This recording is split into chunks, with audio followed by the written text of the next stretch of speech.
4 minutes after 10 is the time. You are listening to James O'Brien on LBC, and we turn our attention, I think inevitably and immediately, to events in Gaza yesterday, where, as you've just heard in the news bulletin, and of which you were almost certainly aware, 7 aid workers were killed in, I mean, frankly, almost unbelievable fashion. Three separate vehicles targeted by the same drone in quick succession, despite their itinerary having been cleared with the Israeli Defense Force and indeed with the insignia of the charity clearly visible. In fact, one of the vehicles that was blown up, you can see the passage that the missile made directly through the insignia of the charity. I mean, these details, aren't they? But my goodness me, they are harrowing. And I don't know how this plays with people who have a slightly more internationalist or cosmopolitan view of the world. I'm not here to defend the fact that we are inevitably more interested in a story the closer to home it is, and therefore the killing of 3 British military veterans who were working as security guards for the charity convoys is bound to attract a lot more attention than any killing of non-British people, even when it reaches into the 20, 30,000s. That's just the nature of, I don't think it's even the nature of news, is it? Isn't it just the nature of, isn't it just the nature of humanity? I don't, just bear with me on this, all right? Because we're going to get stuck into some very heavy conversation. So trust me when I tell you that what I mean, this might sound a bit odd, but your ears prick up, right, when your hometown is in the news, especially if you grew up somewhere that is not in the news very often. If you grew up in London, this probably doesn't happen, but your borough of London, if you hear it in a news bulletin, if you hear Bexley or Brentford or Stoke Newington in a news bulletin, then, or if you're not in, like, if you hear Kidderminster or Chorlton-cum-Hardy or, I don't know, Burnham Market, you'll just notice it differently. Even though you've never met the person that the story is about, you just notice it differently. So I understand some of the unhappiness about the difference in coverage given to the killing of 3 British people as opposed to 33,000 Palestinian people, but I don't think it speaks to anything other than a perfectly natural sense of sort of geographical and human priority. I just get that out of the way early. We won't detain ourselves unduly with that particular issue, because what we have now is a British political problem. You have 2 essential problems. The first is that the government remains broadly supportive of the Israeli offensive in Gaza. And, of course, we continue to sell arms, although nothing like the amount of arms that America sells. In fact, I don't even know that removing British weapons from the marketplace for the Israeli government would have a measurable effect upon their capacity. I don't have the knowledge to comment on that. But goodness me, there's a moral principle in play, isn't there? Even if there is not a logistical one. The British government now has a problem. This isn't sort of collateral damage or friendly fire. This is evidence of how dangerous it is to be in Gaza at the moment.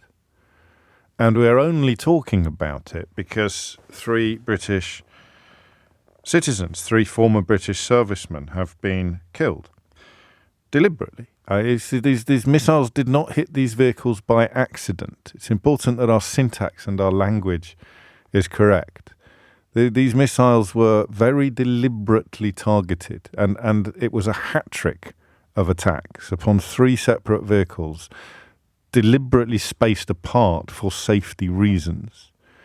And if it illustrates anything, it illustrates just how dangerous it is to be in Gaza today, regardless of whether you are a Hamas terrorist or a newborn baby. And it seems to me this morning that the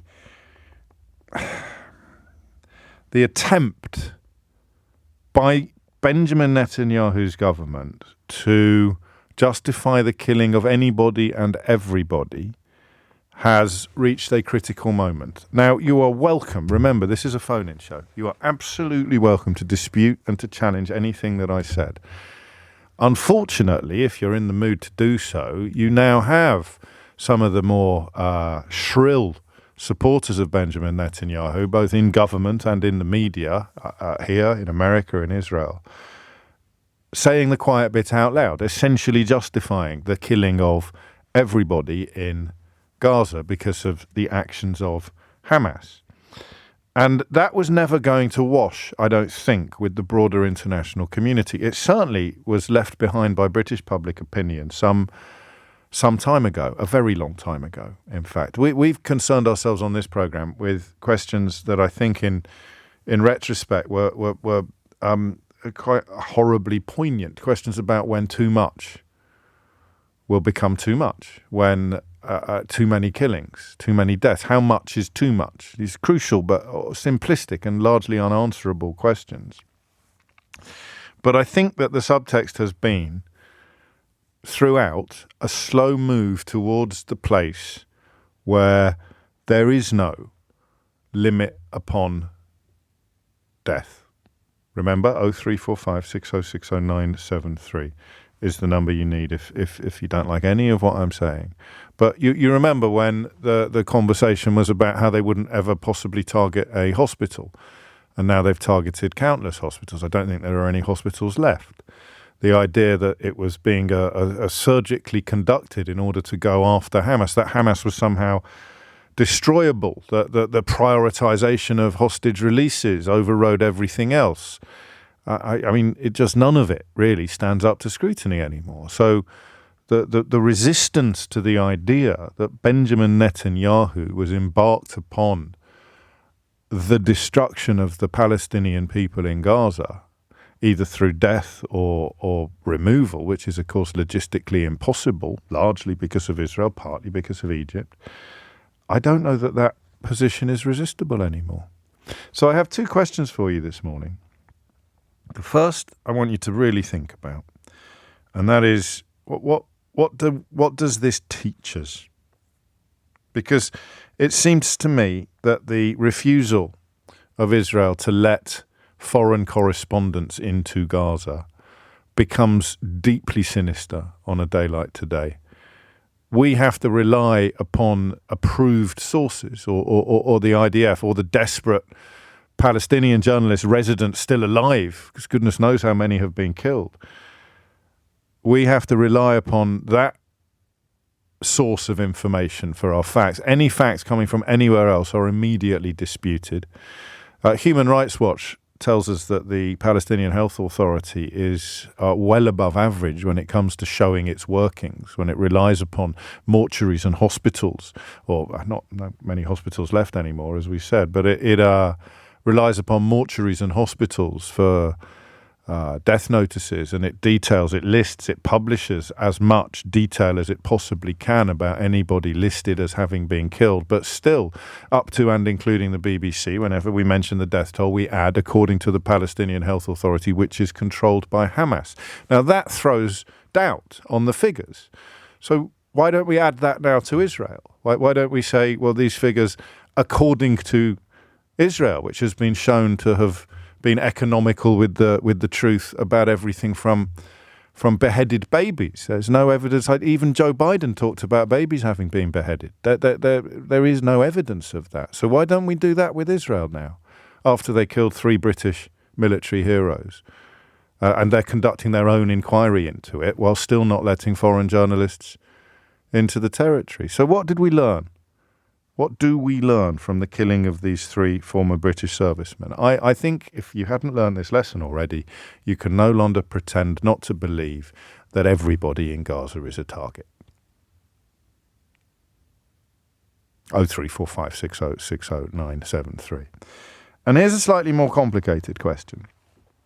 The front pages are united today in their condemnation. The cheaper prints lean more towards emotion, of course, with talk of heroes and veterans. The slightly more serious newspapers descry the outcry over the aid worker deaths. The Telegraph tells us that Rishi Sunak is demanding answers after Israel airstrike kills Britons. Well, I've got some bad news for Rishi Sunak. Benjamin Netanyahu couldn't give 2 figs about what you think, mate. He couldn't give two figs, because if he did, this wouldn't have happened.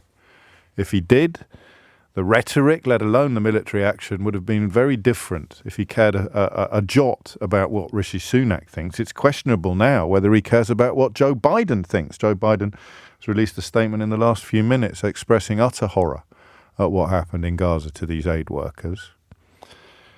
And the question then becomes, what do you want your government to do now? So those are your two questions. What do we learn from this killing? This very deliberate and targeted killing of an aid convoy in 3 separate vehicles deliberately spaced apart in order to minimize the likelihood of casualty, being taken out by the same drone in 3 separate missiles and leaving 3 British military veterans dead, along with 4 other aid workers. What do we learn from that? And what do you want your government to do? The numbers you need this morning are 0345 6060 973. And I am going to ask you a question that I've already at least partly answered. If you have family in Gaza or the West Bank, do you understand why, finally today, Israel's, I'd like to say indiscriminate, it's almost more forgivable if this was accidental.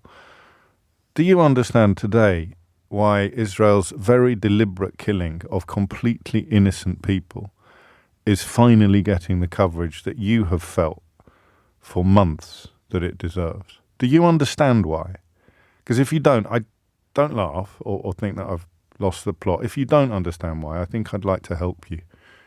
Because it must be awful to be sitting there having lost family perhaps already, wondering why finally now people in this country, people in my profession, people around you, finally now people seem to be saying enough is enough. Because the death toll, I think I heard one statistic that it was eight deaths an hour since October the 7th. I may have got that wrong. It may have been 8 a day. I forget. But the point is, it's huge now. The numbers almost become too big to compute. And yet it is these 7 deaths, and very particularly these 3 deaths, that seem to have moved the dial. You will remember, I think, that when the Israeli ambassador to the UK, Tzipi Hotovely, in an appearance on, I think, Ian Dale's programme, it almost sort of said that there can be no limit on the killing. There is no, forget the precise words, and one has a great responsibility to be very careful here, but I'll tell you how I'll phrase it. The idea among supporters of the Israeli military and the Israeli government that there are no innocent people in Gaza, I think, has just been completely destroyed, hasn't it? And I think that they were relying upon that and have relied upon that up until this point. There are no innocent people in Gaza. Well, what about the aid workers and the British military heroes who are there to protect them? I should stop saying heroes. I criticise others for being too emotional. So there it is. What do we learn from this, and what do you want your government to do? Hit the numbers now. You will get through. 20 minutes after 10 is the time, and one more comment, which I have alluded to and nudged you towards a lot since probably the middle towards the end of last October, and it is this, and I say it with great regret, really, that you need critical friends. You need critical friends in the room. And by shutting critical friends out of the room, by calling them anti-Semitic or Hamas supporters, by maligning and insulting them and denigrating them, by shutting them or trying and failing to shut them down, you help contribute to the environment in which what is happening and what has happened can happen. You need critical friends in the room. If you, as a supporter of and a believer in Israel, and I'm both of those things, if you think that your interests are best served by allying yourself with obvious recorded Islamophobes, with admirers of Donald Trump and Viktor Orban, if you think that the people best placed to speak for you in the West are the people who rub their hands with relish at the thought of Muslims being butchered in Gaza, then you really need to give your head a wobble. nothing more valuable in complicated situations than critical friends. And the attempt to silence them has been horrible to watch. 21 minutes after 10 is the time. And that's why today I won't be putting any of the tiny number of remaining weirdos who would ordinarily be put in idiot's corner with their claims that this is all perfectly normal behaviour, or Israel has done nothing wrong, or anybody criticising the killers of these soldiers is a supporter of Hamas, or that all of the deaths are on the perpetrators of the atrocity of October the 7th. Today you will be, I'm afraid, shouting into the void, because this is a conversation for grown-ups. And we will begin with Hully, who's in Derby. Hully, what would you like to say? Hello. Hello. I'd like to say that it's you can't put it into words. No. Well, you're going to have to try. That's the nature of radio. Yeah. It's just like we're watching people dying. We're watching innocent children, men, women dying. You look at pictures, you compare pictures from what Palestine used to look like a couple of years ago to now. There's nothing there.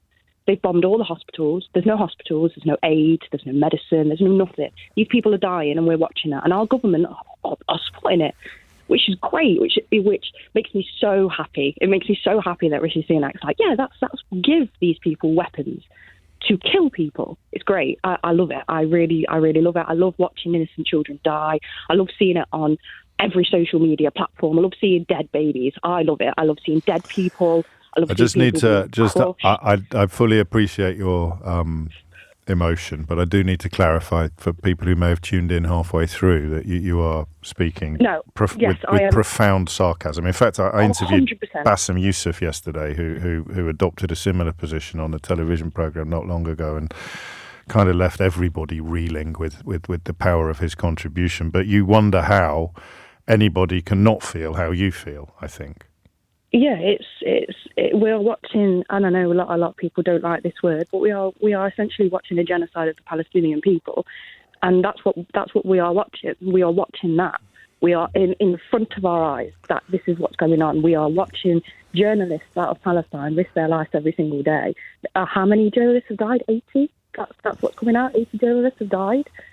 Palestinian journalists have died, and now people are paying attention. Now, where were you 5 months ago? Where were you 5 years ago? But I did say, I mean, we're going to start this conversation with October the 7th. Not because I'm trying to close down your points about the broader context and the longer history.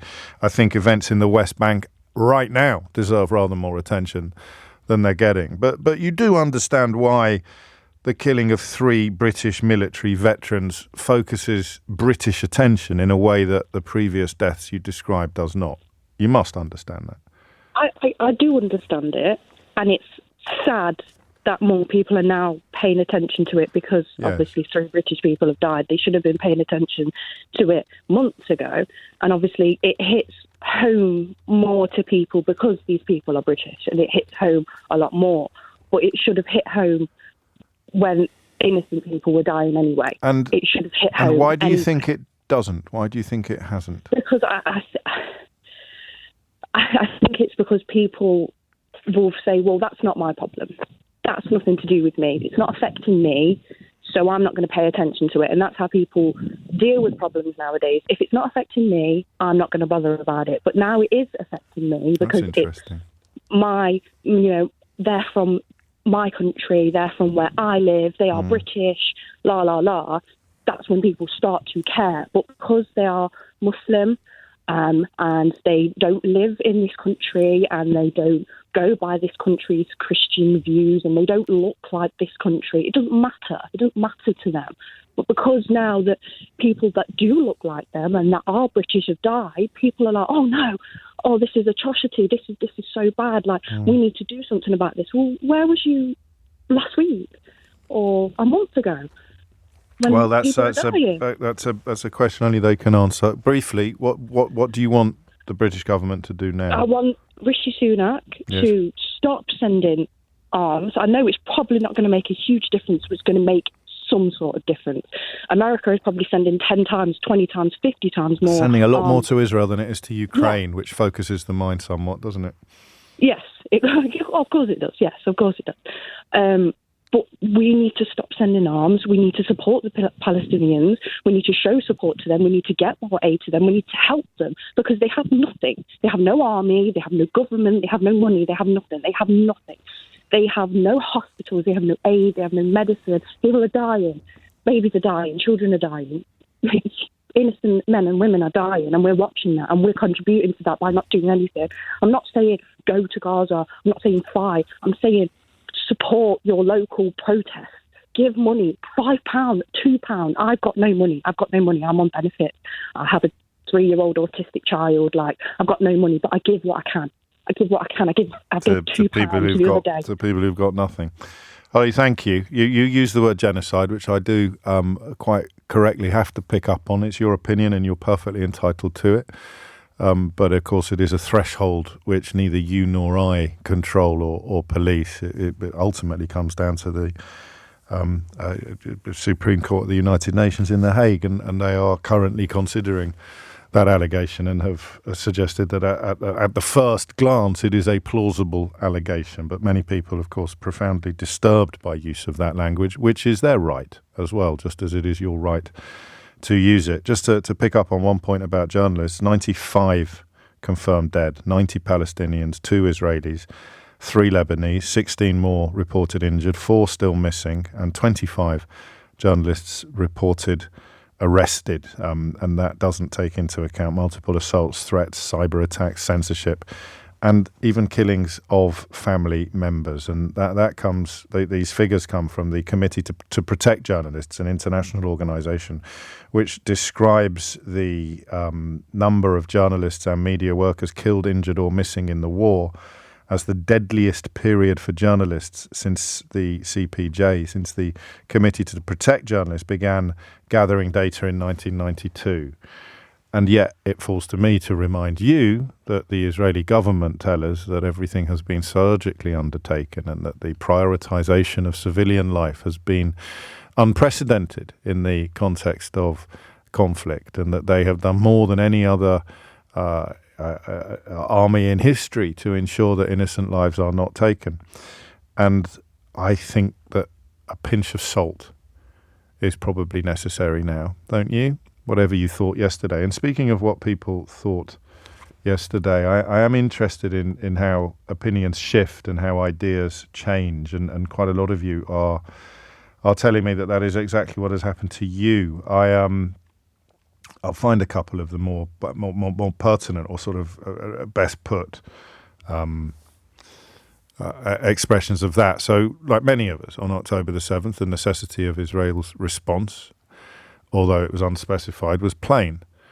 But most of us had an idea, emotionally, if not intellectually, of what too much response would look like, where the line between retaliation and revenge may lie, and we couldn't put it in numbers. For me, it was crossed weeks ago. For many, for much of Fleet Street, it would appear it was crossed yesterday.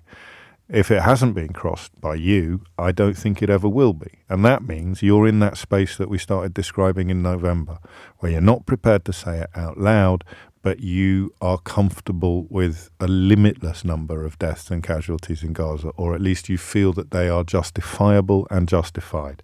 Usually, of course, by blaming the victims. It's 10:30. Thomas Watts is here with your headlines. 10:33 is the time. That didn't last very long, did it? I said I was going to close the gates of Idiot's Corner today, but John's been in touch, absolutely demanding that he gets given a golden season ticket for a lifetime residency in Idiot's Corner during this discussion about the killing of 3 British military veterans by an Israeli airstrike yesterday, an airstrike that took out a total of 7 aid workers, a tiny fraction of the overall numbers of the dead, but a tragedy that focuses the mind of British people in an unprecedented way. John's got in touch to say, how can you express concern for life when you have a dead animal on your plate? Thank you, John. 10:33 is the time. Back to the phones. Trevor is in Finchley. Trevor, what would you like to say? Hi, James. I think that the incident yesterday is an absolute calamity. The phone line's not very good. Let's give it 10 seconds. If it doesn't improve, we'll have to try and fix it. Yes, go on. I don't know what you did, but don't do it again. No, sorry, pal. It's gone. We'll try and get you back, okay? Saf is in Telford. Saf, what would you like to say? There's an elephant in the room here. There's blatant racism going on. I don't know why some people are just scared to call it as it is. I don't think I live in an era where people are scared to call racism, Saf, to be honest with you. And here you are doing it. So where do you see the racism in this case? In that vehicle, there was a couple of Palestinian aid workers. Most of them were white, non-Muslims. This only made headline news because of them white non-Muslims in the vehicle. No, it's because they're British. That's why it's headline news. The faces on the front of the newspapers are. If I'm talking about like the Australian as well and the American as well, the whole international community. But we're not. We're talking about the 3 British soldiers who are dead, and if they had been black British soldiers, I think the story would be more or less the same today. So it's not actually racism. It's a different form of prioritisation or prejudice, but it's not racism. But most people who haven't seen it, hang on. Most people who haven't seen a newspaper today probably don't know the ethnicity of the 3 dead British people: James Henderson, John Chapman, and James Kirby. Yeah. What I'm saying is, if the vehicle was full of local Palestinian aid workers, would it have made headline news? No, because they're not British. Well, that's my point. Maybe not racism. No, it's not racism. I mean, listen, I'm very, not at all shy of calling racism when I see it, but that's not quite what we're describing here. We're simply describing the way in which, if a story is in the news about Telford, your ears will prick up in a way that they won't prick up if there's a story in the news about Tel Aviv or Dundee. We as British people are more interested in the killing of British people than we are in the killing of anybody else. And guess what? Palestinian people are more interested in the killing of Palestinian people than they are in the killing of people from Shropshire. Yeah, I agree with you. So it's not racism, is it? If you look at the situation in Ukraine, and how the international community acted towards Ukrainian refugees in the UK, you had housed Ukrainian refugees. Yeah, I agree with you there. There's definitely an element of racism in the different attitudes towards white refugees and brown refugees, but that's not what we're talking about today. I'm not beating you up, Saf. I just think that this is such a sensitive issue that we've got to be absolutely clear on our syntax and our semantics. What do you want the British government to do in response, and this helps you understand my point, I think, in response to the killing of these British citizens? I wanted to put international pressure on the war to introduce an immediate ceasefire and to stop supplying arms to Israel, and for the leader of Israel to agree to a 2-state solution, which at the minute he's dead set against. But I think one of the reasons why Benjamin Netanyahu's regime has been historically quite sympathetic towards Qatar's support for Hamas has been because Hamas pose a threat to the Palestinian Authority and share Benjamin Netanyahu's disdain for the idea of a 2-state solution. But again, that doesn't get written about very often or talked about very often in the British media. I think just to support your original point a little, Sands points out that if it is an American, an Australian or a Canadian, then our ears will also prick up and just nudging towards that racism point. But I stand by what I said. If these 3 men killed in Israel yesterday had been mixed race or black or Asian Brits, then I think that the reaction of the establishment would be the same. The reaction of some punters who claim to get cross about flags having their colours changed slightly while turning up at UKIP conventions with a purple union flag, them I can't speak for. But front pages of newspapers and political engagement, I think I can. 10:38 is the time. Saf, take care. Trevor's in Finchley on a better line. Where were we, Trevor? Well, I start things, James. I agree with your initial comment that what happened yesterday was an absolute calamity. The fact that the aid organisation has given their coordinates to Israel and that they were still killed is indeed a tragedy. The larger issue is that should it affect the war? My own view is that it shouldn't. Israel's in a particular state, a situation where they're confronted by an enemy that to request demands its elimination. They don't want a 2-state solution. They want a 1-state solution. But Netanyahu and much of his cabinet doesn't want a 2-state solution either. So does that justify their elimination from the other side of this argument? I think you have to look at the history of... Just answer the question, if you would. Sorry, what was that? Just answer. Well, you must know what the question was because you were just about to dismiss it. I heard repeat the question, James. Okay, so Benjamin Netanyahu and many members of his cabinet are on the record as opposing a two-state solution now. Does that somehow justify calls for their elimination as well? The two things don't run together. The fact that they want yes, they do. You told me that the justification for the elimination of Hamas, regardless of what the collateral damage to innocent civilians might be, was built upon their refusal to accept a two-state solution. That's completely absurd. So that's what you said. So I'm wondering whether Benjamin Netanyahu and James. I'm repeating your own words back to you. The reason there's a war. The war is not because they want a one-state solution. No, but the need to eliminate Hamas is because they reject a two-state solution. You just told me that. They've launched a genocidal war on Israel. That is the reason there is a war, not because they have a view that they have a one-to-one. And you've just justified the elimination of everybody in Gaza in pursuit of Hamas. How do you then convey the idea of wanting to demilitarize Hamas and remove them militarily? Because you're here to justify the killing of civilians. Who's justifying the killing of civilians? Well, who justifies? Where did I say that, James? Why are you inventing words? Because you said that you want what's happening now to continue, and tens of thousands of civilians are already dead. Ergo, to call for what is happening now to continue, you're calling for the continuing killing of innocent civilians. No, this isn't complicated, Trevor. They are. How many people have been killed in Gaza? 32,000? That we know about. So, that we know about. The United Nations number of civilians killed to combatants generally is recorded as 9 to 1. That's a UN figure.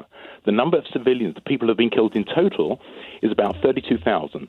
If you accept that we know about. No, James, if you accept Israel's figures of, say, 13 to 14,000 combatants... Why would I accept those figures? 2.2. That is well below Why would I accept those figures? The United Nations have as a figure. Why would I accept those figures?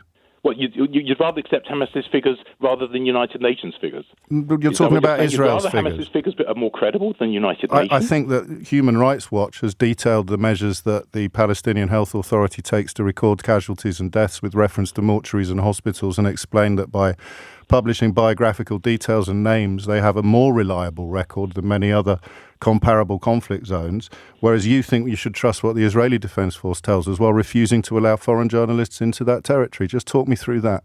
Well, I'd accept the United Nations. Well, the fact that all these figures are going to have to be verified at some time later. So why are you telling me to trust one and not? Why are you telling me to trust one and not another then, Trevor? Because the United Nations, the 32,000 figure comes from Hamas. You're quite prepared to. It comes from the Palestinian Health Authority, which the Human Rights Watch have provided objective analysis of. Who provides objective analysis of what the Israeli Defense Force tells you? Or Hamas.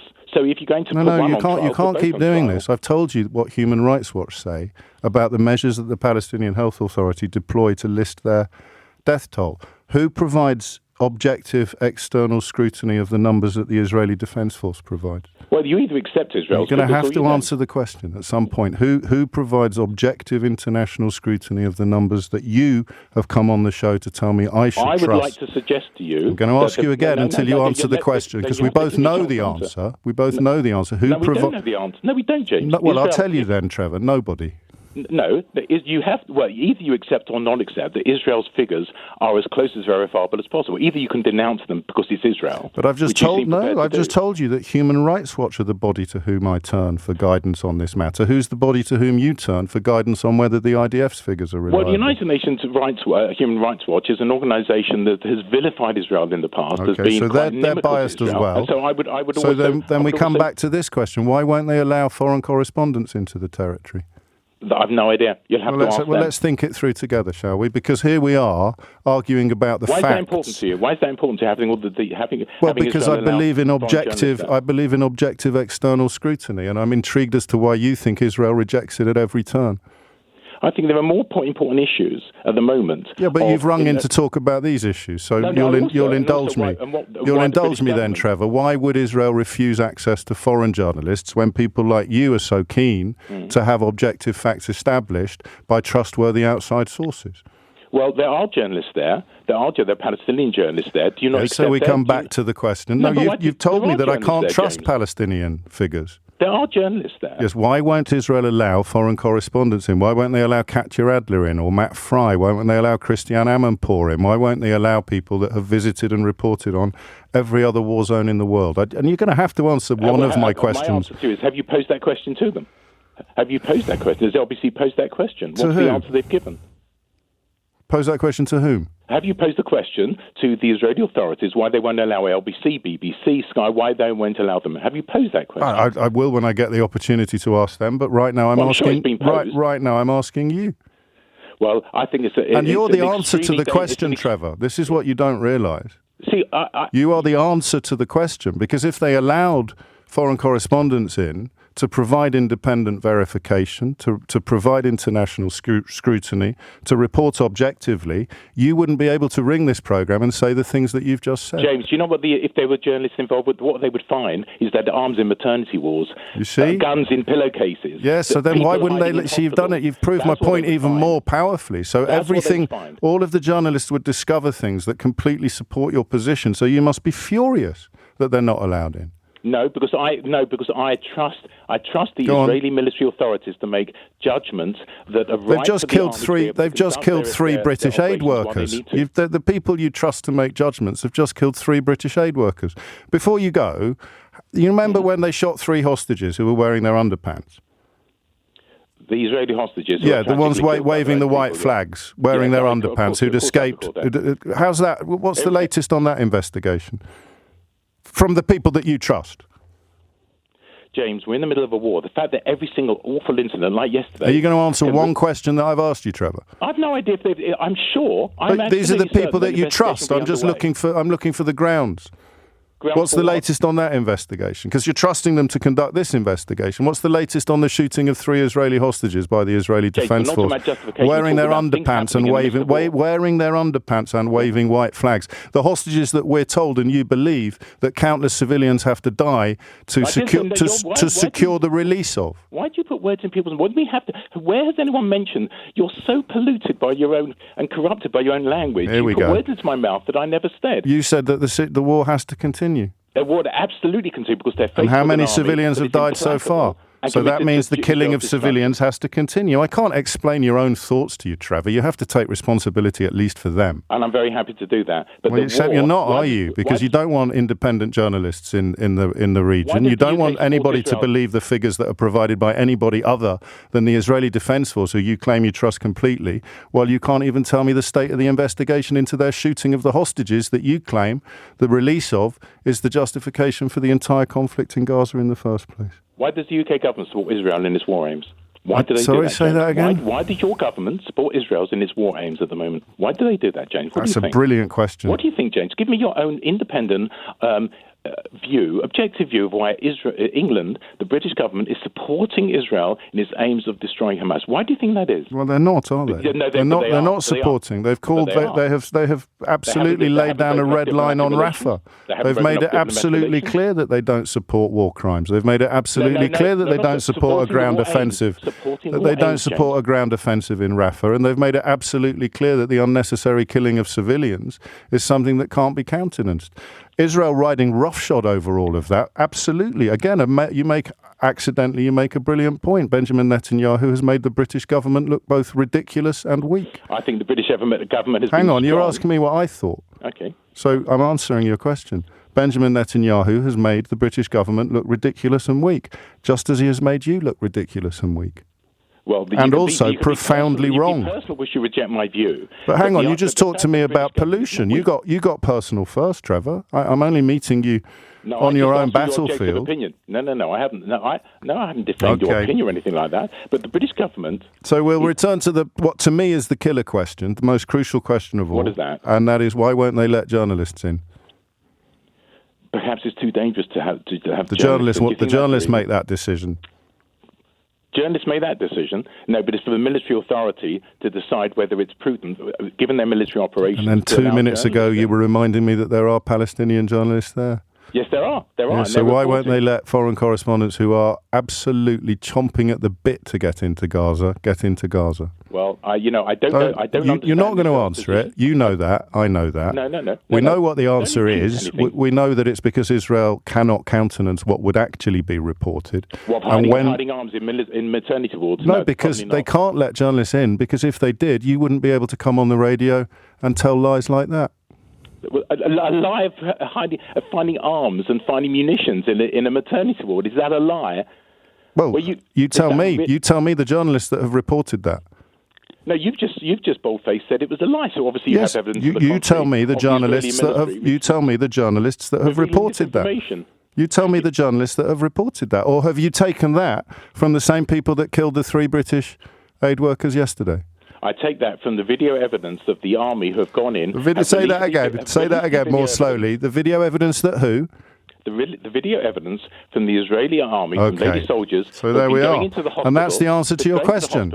They can't let journalists in because then people like you wouldn't be able to take videos filmed by the actual soldiers killing the civilians as truth, would you? Well, from your position, James, anything Israel says is obviously always going to be wrong. Which is why you need independent journalists in there. Which is why you need independent journalists in there, Trevor. You see it now, finally. So you're accepting Hamas's figure, which you're saying... No, I'm accepting a Human Rights Watch's analysis of how the Palestinian Health Authority assembles its figures. No, and you are reminding everybody listening why journalists aren't allowed in by Israel. Because you wouldn't then be required to rely on footage filmed by the actual soldiers killing the actual civilians, Trevor. But here you are, live on the radio, saying it out loud. James, you're very good at contorting, distorting. I'm not, Trevor. I'm very good at holding up mirrors and repeating people's words back to them. You're an excellent journalist, but you use it to create... I'm very good at repeating people's words back to them. Without you, Trevor, I'm nothing. It's 10 to 11. 7 minutes to 11 is the time. 7 aid workers dead, 3 Britons. You can trust those figures because we've got their photographs. They were working for an international aid agency. You can trust those figures because you can see their faces. What do 33,000 faces look like? There are lists of names available. As I mentioned to our last caller, Human Rights Watch has done some fairly extensive work into the measures that the Palestinian Health Authority, which is run by Hamas, undertake in order to ensure that their figures are as reliable as is possible in the circumstances. But I don't know that sympathy is quite the right word, but if you can't answer the question of why Israel won't let proper journalists into Gaza, you can't really claim that the stories they put out instead are reliable. That's the way it works. Robin's in Windsor. Robin, what made you pick up the phone? Hi, James. Good to speak to you again. I think I spoke to you last about a military officer joining a hate march in London. Oh, yes. That was you. Yeah, that was me. Look, I mean, firstly, my condolences to those military guys. And, if I was 20 years younger, I would possibly have been with them because, I'm so, quite frankly, upset about what's going on. Let me pause you there. How likely is it that these lads would have undertaken this job, at least in part because of sympathy for the Palestinian cause, or would it? And I know we're speculating, but you are a former army officer, so you know more about this than I do. I've done humanitarian work in, wars in Bosnia and also in the Middle East before. But, it's not really about, who the people are as much as what's being done to them and what help they need. I've looked at it right from the start, from, day 2, day 3, when, Israel started dropping non-precision, 4,000-pound bombs on, blocks of civilian accommodation. While insisting that they were precision attacks. Again, I think it's important. The reason there were casualties was because Hamas was keeping everybody there. Yes. Meanwhile, Hamas are living in tunnels. So what's the point of destroying basically all of Gaza above ground when we know that Hamas is living below ground? I mean, I don't get the logic there. And as but in the absence of foreign correspondence, then you can put out these lines, and people are free, of course, not just to swallow them, but then to regurgitate them. The problem comes when they're challenged. I have to say, on the one hand, I've been perversely impressed, to be honest, by the way that the Israelis have been able to sell this to us all. In terms of, the reason that people have been killed, or, another military advisor will come out and go, we're the most moral army in the world, and we take every precaution. And they just keep pumping that line. And, Netanyahu yesterday, and I detected a sort of smile or smirk on his face. Yeah, I'm going to, again, forgive me, I'm interrupting you quite a lot, but you know how it works. He was also giving an update on his his recovery from an operation for a hernia. So I think the same conference covered quite a lot of ground. And having, come out of hospital after a successful operation, he is allowed to smile. I'm not here to defend much that Netanyahu does. No, of course. It wasn't really the point. The point is what he said, which was, these things happen in war, and for sure they're not going to be investigated. The issue now, of course, is that, people like Biden and Sunak and, the Tory government and, the Americans, cannot, because we've got 3 Brits killed now, they can't just sort of wave it all away anymore, because it's piqued a lot of interest today, and people, saying, well, hang on a minute, what is going on here? Why are, aid workers being killed? If it had been, 3 Palestinian vehicles, I don't think that, it would have been brought to our attention, and would have got an Israeli spokesman would have come on and gone, yes, well, we thought there were Hamas vehicles in the area, and we mistook the intelligence, and blah, blah, blah, blah. Same old, Look, war is a complicated thing, as an British soldier, I want to believe in my whole heart that we would never have gone after, an organisation like Hamas, embedded in a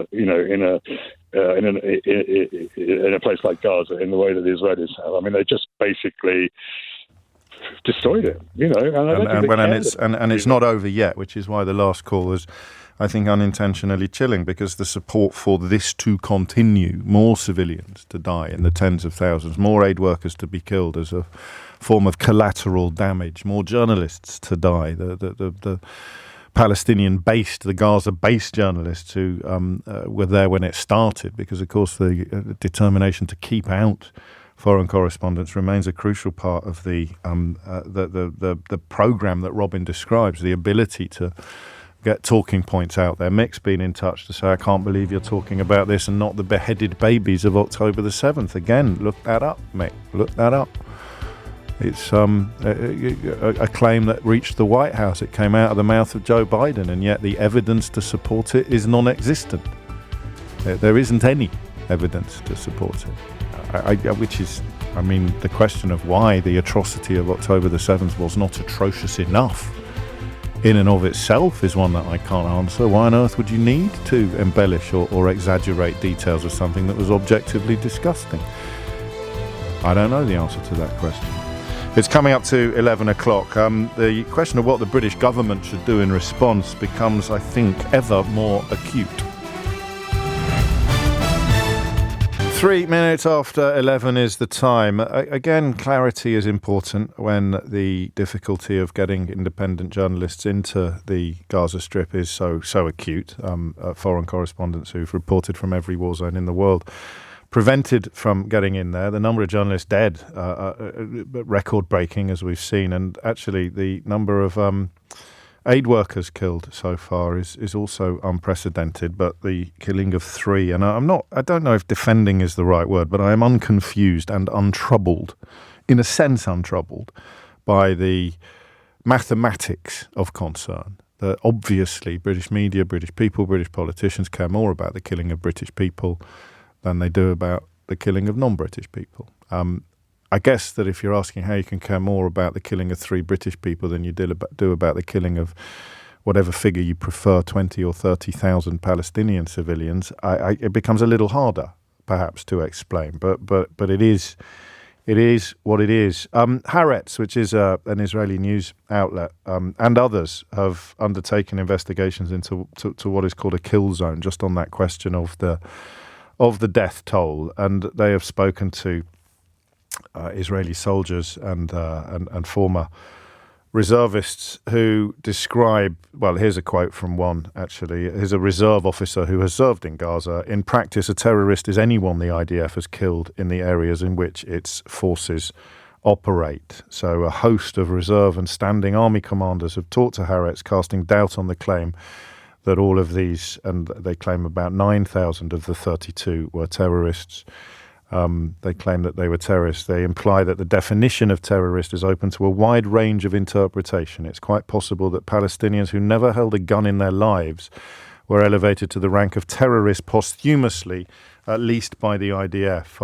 I mention that only because if you're going to take the IDF's figures while questioning the Palestinian Health Authority's figures, because it is controlled by Hamas, then you have to have a really clear answer as to why Israel won't let independent verification or journalism into the zone. 5 minutes after 11 is the time. Here is the UK Foreign Secretary, because we live in a country where failure is rewarded. This man has come back, having led the country into the madness of the 2016 referendum and inflicted austerity upon these islands. David Cameron gets given a seat in the House of Lords and a plum job in the Foreign Office by Rishi Sunak, which I suppose, in the interest of balance, you have to acknowledge he is not proving quite as useless at as he has his previous positions. Turning to the situation in Israel and Gaza, the dreadful events of the last 2 days are a moment when we should mourn the loss of these brave humanitarian workers, including the 3 British citizens that tragically were killed. We should also send our condolences to their families, and our thoughts should be with them. I welcome what the Israeli Foreign Minister said yesterday to me about a full, urgent and transparent inquiry into how this dreadful event was allowed to happen. And we want to see that happen very, very quickly. I also welcome the fact that he spoke about much more aid getting into Gaza, up to 500 trucks a day. That is essential.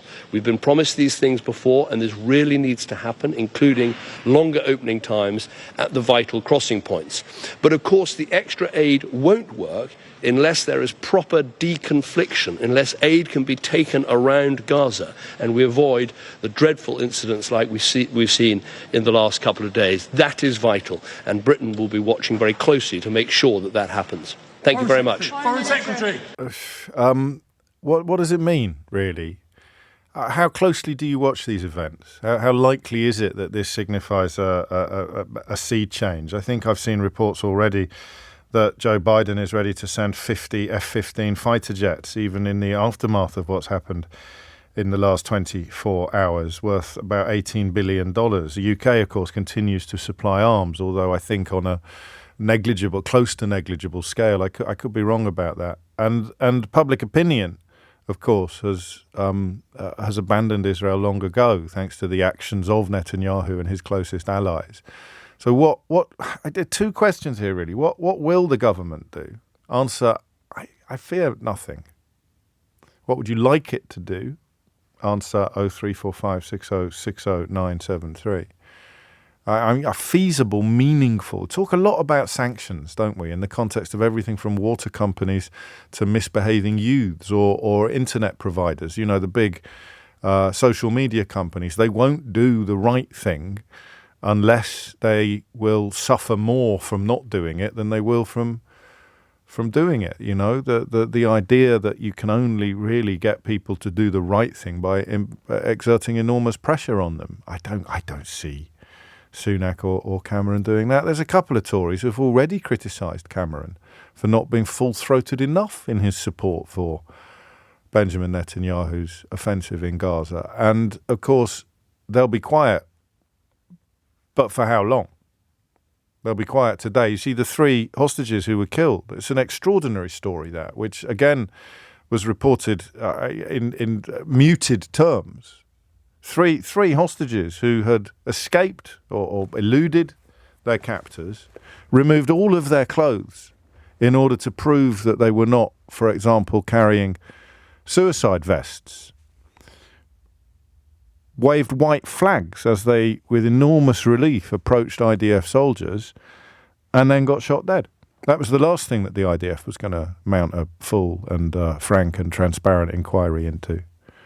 Maybe they have. We just didn't get the results. Haven't looked in the right places yet. 9 minutes after 11 is the time. So what do you want the government to do? Realistically, what do you want the government to do and what do you think they will do? The British government, in response to the killing of 3 British citizens by an Israeli airstrike, an airstrike that was deliberately aimed at an aid convoy. You can already hear the sort of backpedaling and semantic quibbling. It was deliberately aimed at an aid convoy. I mean, those words are extraordinary. Absolutely extraordinary. And, of course, if you were to be really cynical, you would wonder whether the prevention of aid, which perhaps explains why David Cameron was talking about the importance of ensuring that aid gets in there. Aid agencies are pulling out now because they're not safe. Now, who might possibly be celebrating that? It's not going to be Palestinian people. Might be Hamas, of course, because it's likely to prove another recruiting siren for them.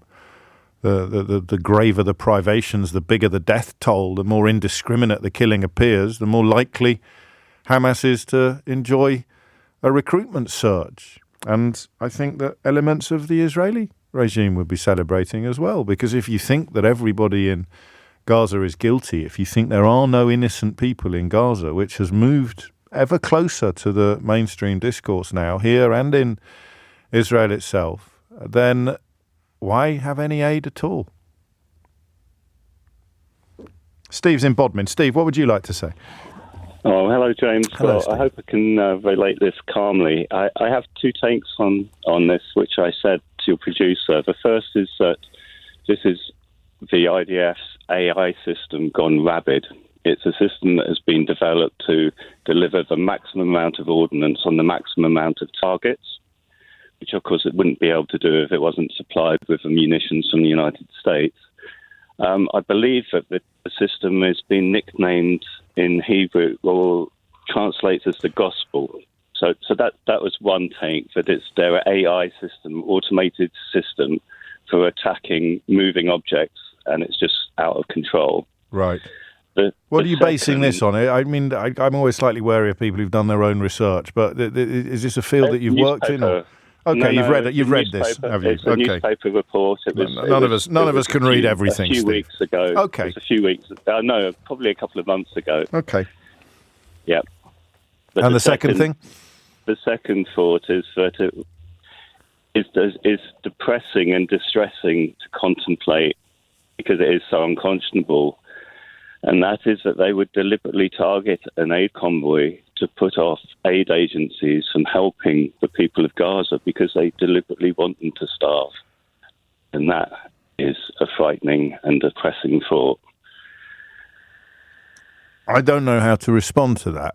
I'm going to be completely honest with you, because my instinct is to push back.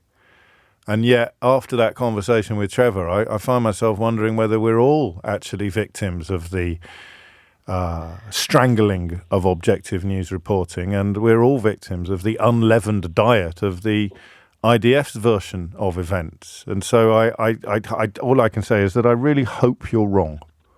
And I think you do too. I do too. But it's not the first time an aid convoy has been attacked. There have been all sorts of attempts to thwart aid getting in. And now I know that the Israelis do not want to supply Hamas with anything that could be used in their war against Israel. I fully understand that. But the death toll to civilians, and we are talking 70% women and children, are we not? Yes. By so. any account, UN or Palestinian Authority or Hamas, whoever, that's a roughly consistent number, I think. It's a terrible, terrible tragedy, and it is being funded by munitions companies. What do you want the British government to do? Well, they should have done they should have stopped support. They should have called for a ceasefire a long time ago. The ceasefire did seem to yield some results and release some hostages. And it could have gone on longer. Maybe more hostages would have been released. I'm sure there are a lot of Israeli families that would have liked to have seen that outcome. But that didn't happen for whatever reason. We've had a UN resolution passed in pursuit of a ceasefire now. So the idea that the Israeli government is going to be heedful of calls like that is non-existent now, really, isn't it? Perhaps so. It's 2-3 weeks since they made back to that question of how it ends, and God only knows the answer to that. But how much agency the UK government has, we're probably a little bit delusional about a little bit of sort of British exceptionalism, a touch of the old Suez condition where we think we're a lot more important than we actually are. But America in an election year could turn out to be the key factor in all of this. How many die until the dust settles? I do not know. 11:15 is the time. It is 17 minutes after 11 and you are listening to James O'Brien on LBC, where I wonder whether this needs to be added to the mix as well. Do you know who Alicia Kearns is? A relatively moderate Conservative MP, by which these days you just mean not absolutely crazy. You know, if Brendan Clark-Watsits and 30p Lee can become deputy chairman of the party, then goodness knows what the standard is for sanity within the ranks of the Parliamentary Conservative Party. But Alicia Kearns is chair of the Foreign Affairs Select Committee. It's quite a big job. And while we were all celebrating Easter, she revealed, it was a clandestine recording at a Tory party fundraiser. She said that the UK government has been given legal advice by its own lawyers that Israel has broken humanitarian law, but had essentially chosen not to announce it. The specific law, I think, is the one that insists countries must deny the exports of arms. Well, this will be the law regarding the passage of aid into Gaza, probably. But there are various other areas in which the allegation may stand. South Africa, of course, having its case heard at the International Court of Justice, having accused Israel of genocide. But Alicia Kearns, I mean, these are words I can't believe I'm saying. The chair of the Foreign Affairs Select Committee, not some sort of fringe weirdo, but the chair of the Foreign Affairs Select Committee has claimed government lawyers have told the UK that Israel is not complying with its international commitments, but has not disclosed this and continues arms exports. This follows warnings that famine is now setting in Gaza, so the importance of aid is greater than it has ever been. And one of the responses to the killing of the aid workers by the IDF yesterday is the withdrawal of agencies from the provision of aid because they don't feel safe. What does that tell us?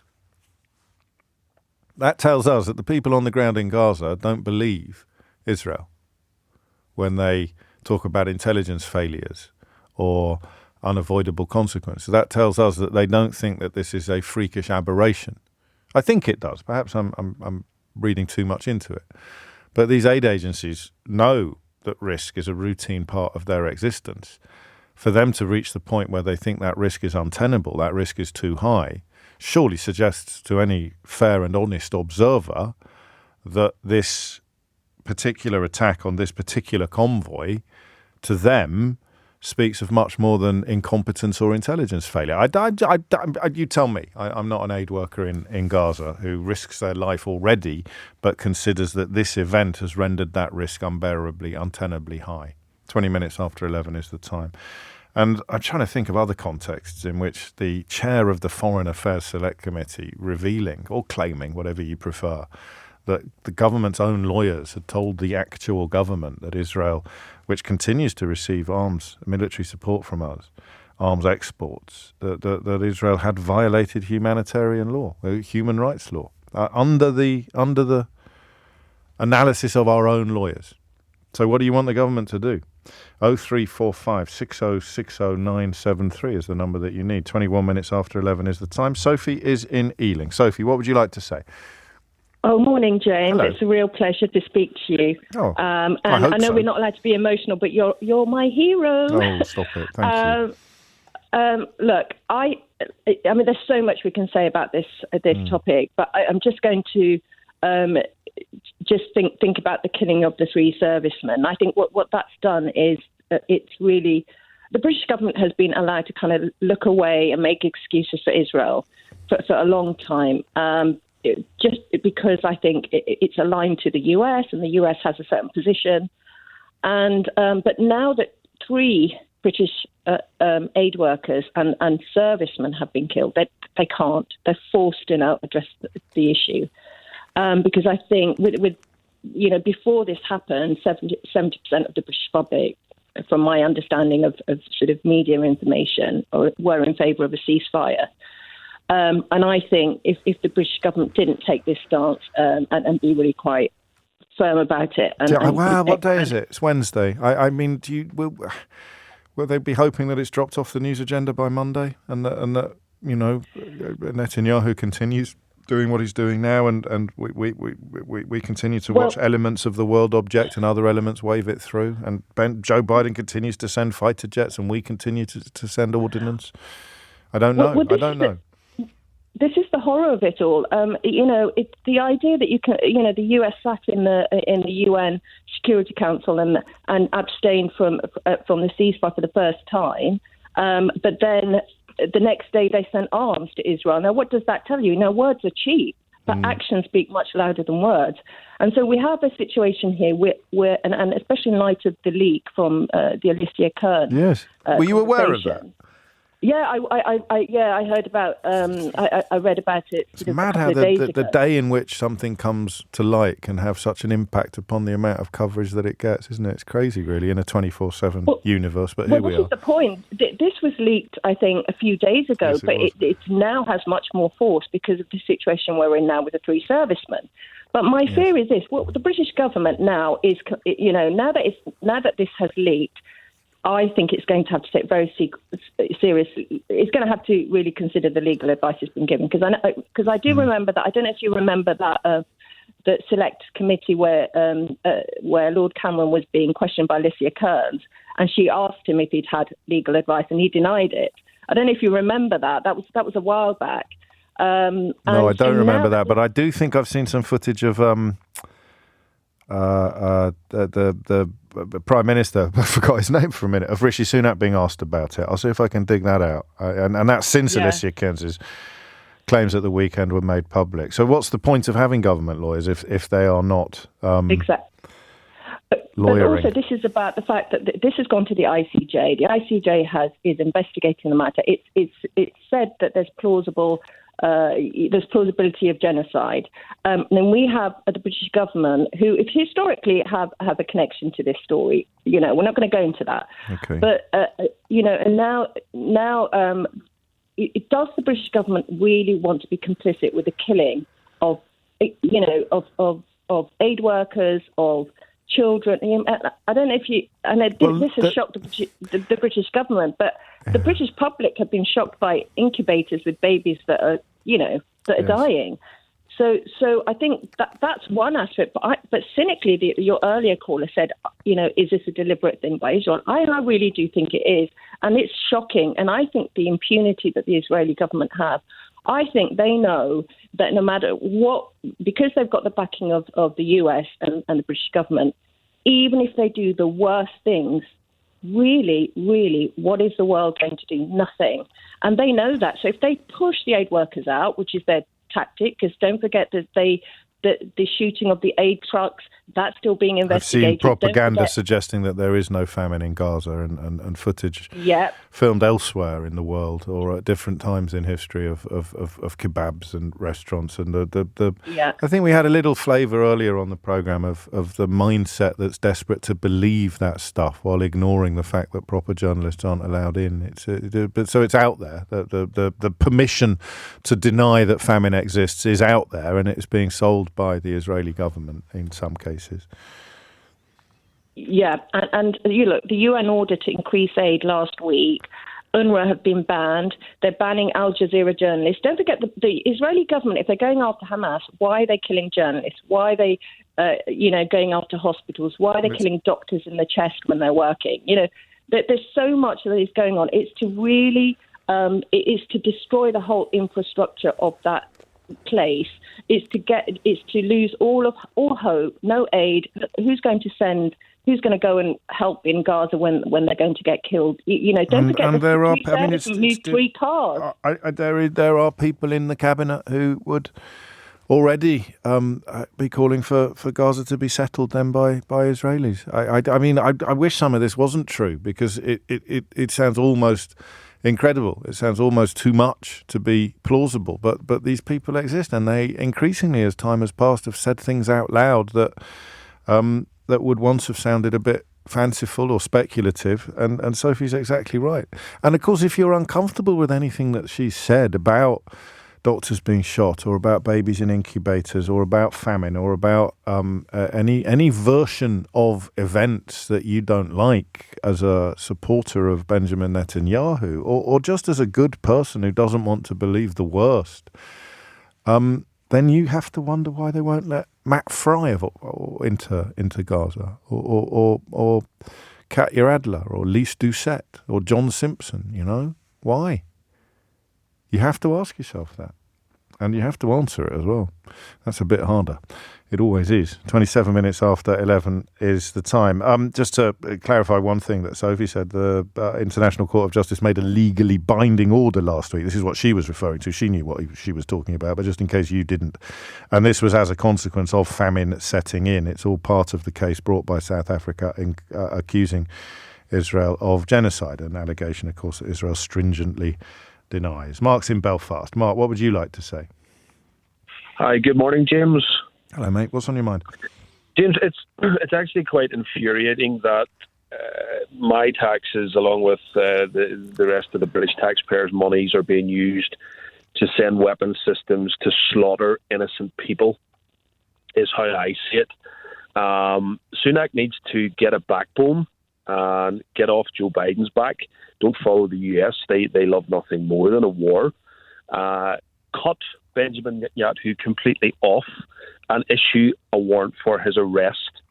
The genocide and war crimes that man is committing is absolutely abhorrent, and how anyone can defend him and his country's position is beyond comprehensible, to be quite honest. When did it become beyond comprehensible? Because on October the 8th it wasn't, was it? Or October the 9th, or arguably November the 8th. So when did it become...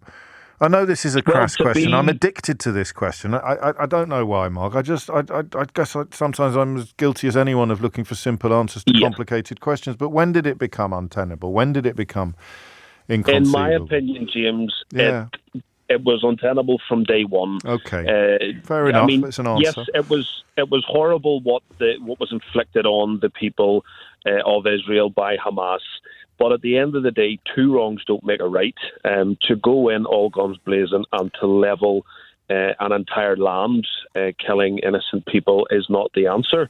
It certainly doesn't fix anything. You've provided proof that you were taking every conceivable measure to avoid civilian casualty. We'd have been comfortable with any number of Hamas, proven Hamas, or even genuinely suspected Hamas operatives being killed. I would have been. I go after the people responsible for the October the 7th atrocity. But your position would be it became clear very, very quickly that they were simultaneously telling us they were being really, really careful and taking no care whatsoever. The fact that they're not allowing any outside media into the country to report tells us everything. Well, should tell us everything that we need to know. Honest, objective media. I think I think there might be a couple of shills that have been allowed in. I'm not sure. I don't think what he's doing, my personal opinion, I don't think there's any difference between what he and Vladimir Putin are doing. But yet the UK and the US and other nations around the world see one as acceptable and one as unacceptable. There's no difference. Well, again, you are entirely free to say that. I don't need today to agree or disagree with it, but some of the parallels are acute, some of them less so, I suppose. I like this. As a member of the Jeremy Bowen fan club, I just listed off the top of my head some of my favourite foreign correspondents. Someone's texted to say, please don't forget Jeremy Bowen. You're absolutely right. I absolutely would put Jeremy Bowen very much in the middle of that list, and also a much younger contributor to this discourse, Secunda Kamani, who... applies his trade over at Channel 4 News, doing amazing work. And speaking of people doing amazing work, have a listen if you get the chance to Krishnan Gurumurthy's conversation with the latest Israeli spokesman on Channel 4 News last night. It was remarkable. And if you wonder why I say the latest Israeli spokesman, I'll tell you, I don't know if you remember a guy called Elon Levy who was popping up all over the place not long ago, including here. Not this programme. And there's some confusion about who he was and how he ended up being an Israeli spokesman.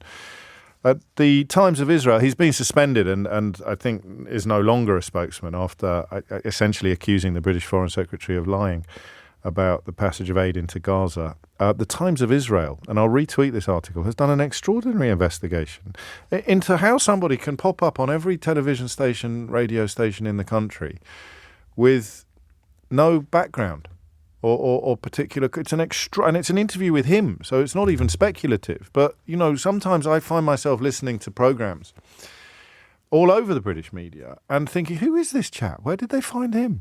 Where does he come? And this answers that question quite spectacularly. There is no particular qualification process. All you've got to be able to do is publicly defend absolutely everything that the Israeli government does, regardless of context, evidence, and disputable facts, I suppose. So it's by a journalist called David Horowitz in The Times of Israel, under the headline, "The Stunning Rise, Curious Suspension and Insistent Return of Israel's Star Spokesman."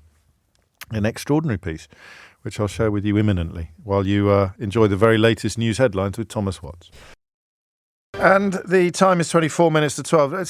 I'm inundated with calls today, understandably, feelings running very high. But I do want to nudge things, if I may, towards the question of support. The question of where your pendulum has gone on this. The horrors of October the 7th, so blatantly vile, that I think many of us felt, if you like, an emotional commitment to the idea that Israel has got to do something, and it's got to do something big, and it's got to do something fast. And I make no apology for that response. But its dissipation or dilution is fascinating. It seems to me to be feasible that people could have undergone a 180-degree conversion now. You could have gone from, well, of course Israel must do something, to how the hell can Israel still be doing this? Israel must do something, to Israel must stop. And I'd love to talk to you if you're in that category. And I'm going to trust you to be honest with me. Okay, so I get some messages. Here's one from Bob. I'm not questioning your sincerity, Bob. I'll read them. My sympathy for Israel was lost in October when water and power was cut off straight away. These are war crimes already. Then medical aid, amputations without anaesthetic, and the mass bombing of buildings. They have lost any moral high ground a long time ago.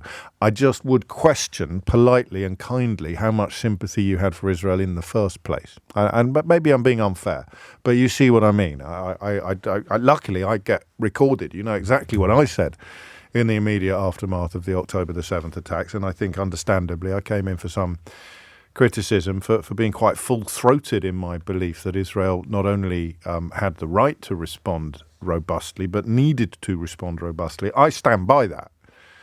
But I started asking the question of how much is too much almost the next day. I think most people have now answered that question, or rather, most people have now seen with their own eyes, or read with their own eyes, or heard with their own ears the answers to that question. So how do you process this as somebody who feels the visceral relevance of the modern state of Israel, who feels the links to the Holocaust, who has always, or perhaps, as in my case, who needed some help fully to understand the importance, the unique status of the modern state of Israel in the context of sanctuary and safety and generational trauma. It may be too early to ask the question of you as to what Netanyahu has done to you. When we had Noga Tarapolsky on yesterday, the Israeli-based journalist, I shared with her a phrase that someone else had shared with me off air, and taught someone who is very, very committed to the modern state of Israel, and just said to me, and it was the phrase that I remembered, was 60 years of goodwill. He said, Netanyahu has squandered 60 years of goodwill. And I repeated that phrase to her, expecting some pushback yesterday, and she agreed. I don't think that the business of processing that fact has probably started in earnest yet for many people. The squandering of goodwill, the sacrifice, if you like, of goodwill, the support that Israel, whether you like it or not, and I quite like it, enjoyed in much of the world, because it's the necessity of its existence and its survival is different from that of other sovereign states. I believe that. I can't justify it intellectually. I can justify intellectually most of the things I say on this program. For me, this is emotional and historical.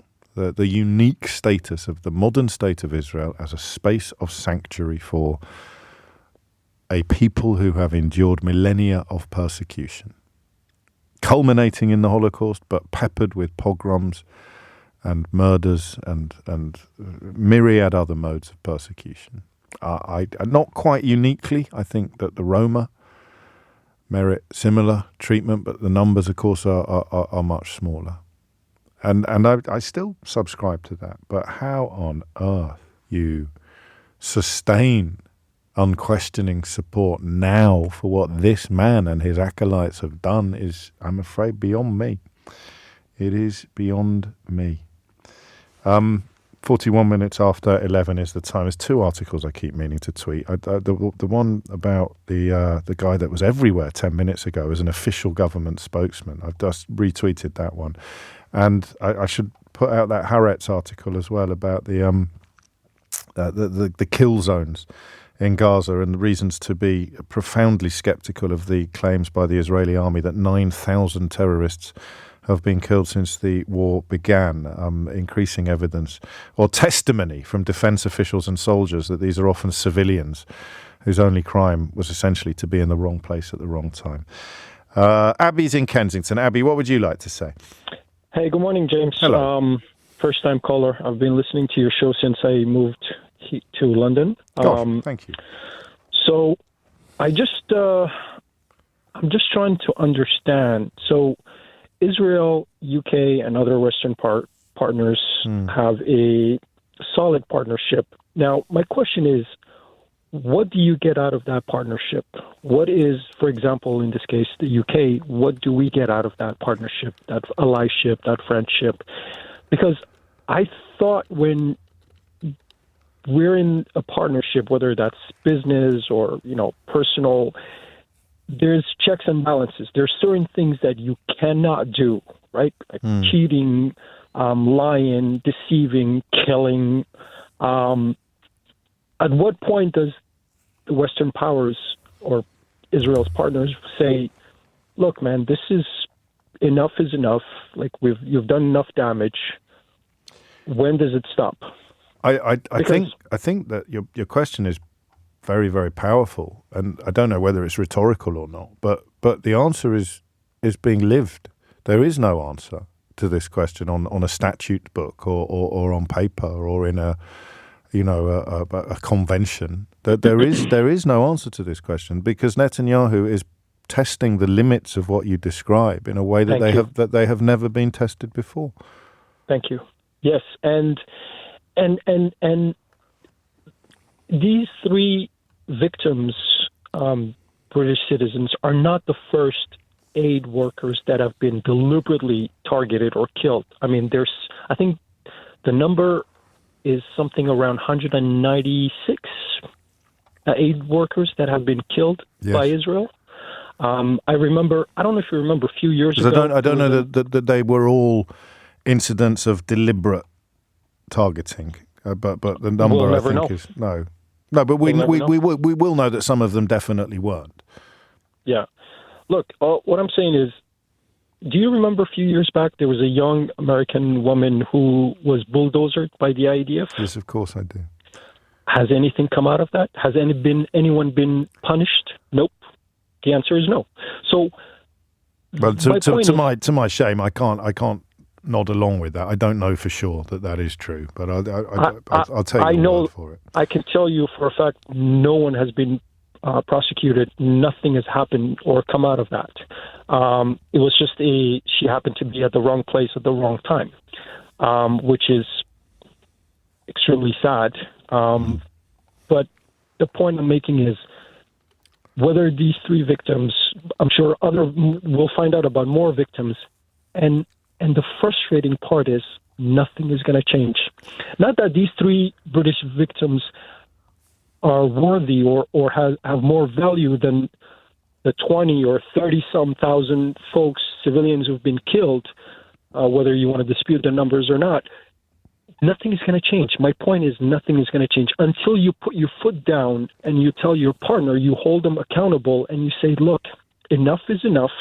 this is what's going to happen from now on. If Russia has done that, if any other government has done that, you would see immediate actions. And let me say one more thing. I think James. in most other circumstances, we'd probably already be militarily engaged. So the parallel doesn't quite work, but you're talking about if an enemy was responsible for the killing of British aid workers, then the response would be very different from that when an ally is responsible for the killing of British, which is in a sense, Abby, a statement of the bleeding obvious, isn't it? But I understand the nuance of the point that you're making. Yeah, and it almost feels like, now, I don't want to sound like a conspiracy theorist, but it almost sounds like, I mean, we both know Israel has carte blanche. They can do whatever they want, especially with Joe Biden. I don't like glossing over that. I mean, it is increasingly difficult to push back against that claim.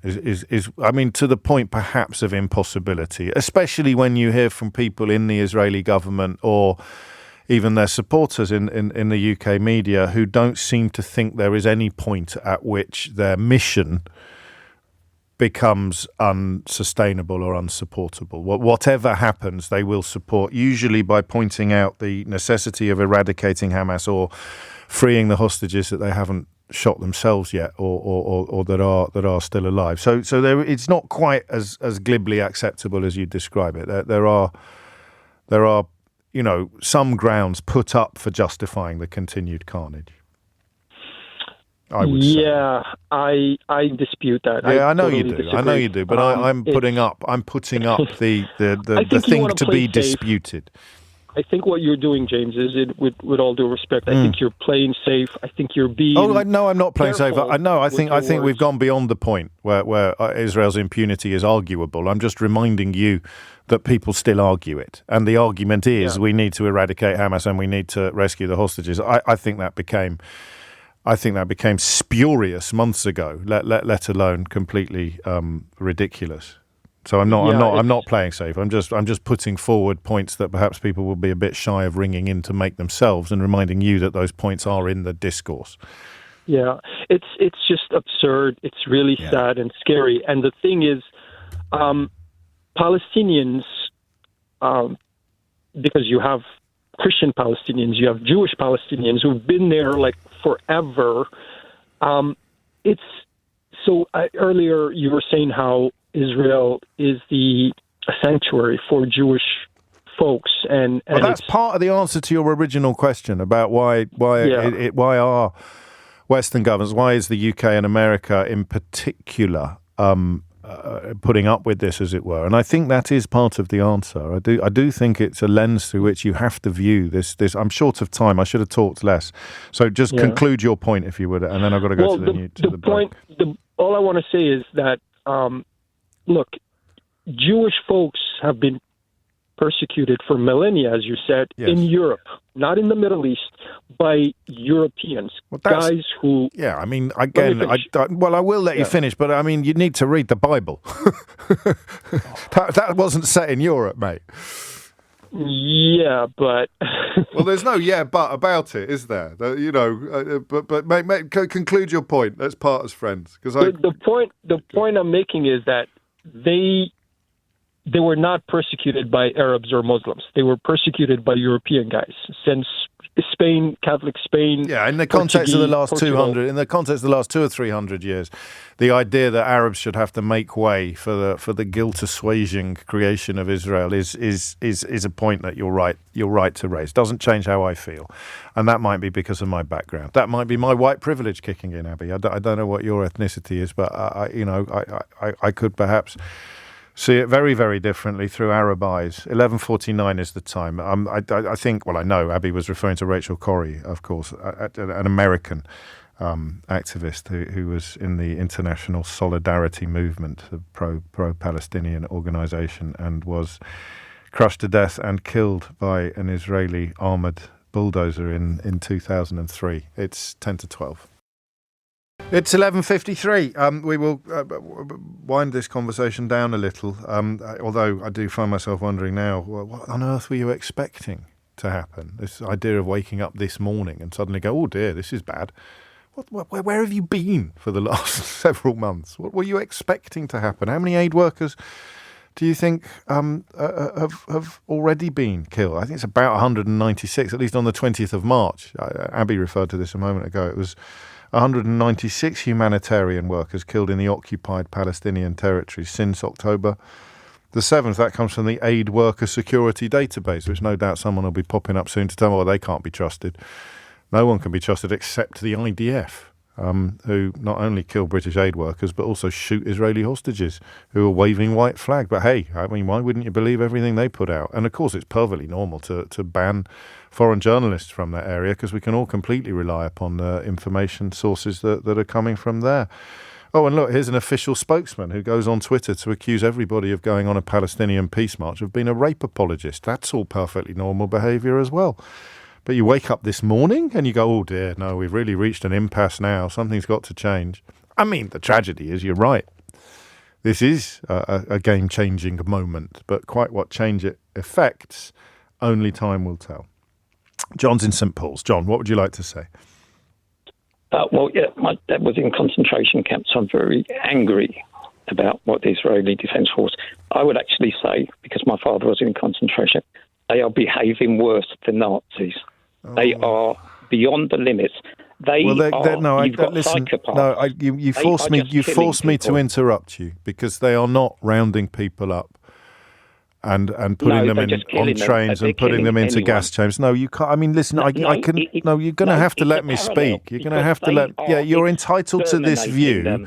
I'm just, for the record, stating I find it repellent and ridiculous to claim that they are worse than the Nazis.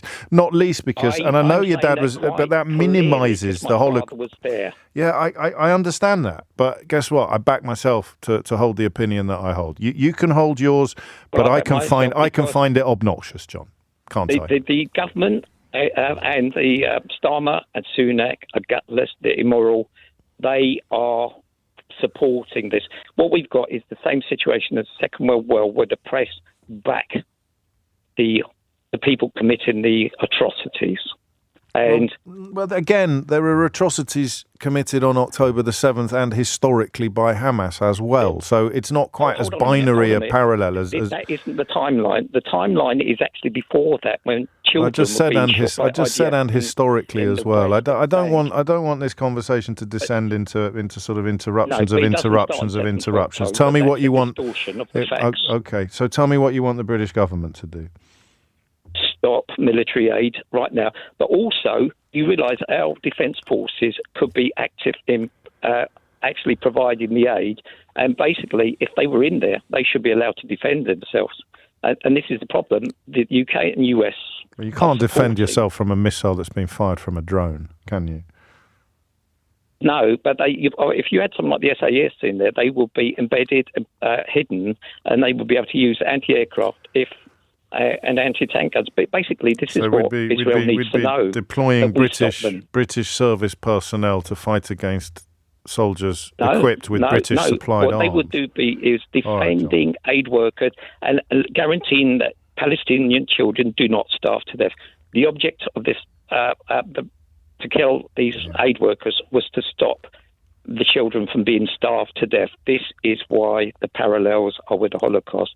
And I've said you can make that point, and I reserve my right to reject it. He's trying to save himself by just killing people. Yeah, I'd agree with that. Even the Israelis recognise that now. I'd agree with that, but it doesn't necessarily lead to the destination where you've ended up, John. Thank you for your call. I don't know if I can squeeze anybody into the limited time remaining, not on a subject as... well, let's see. Terry, can you use a minute constructively?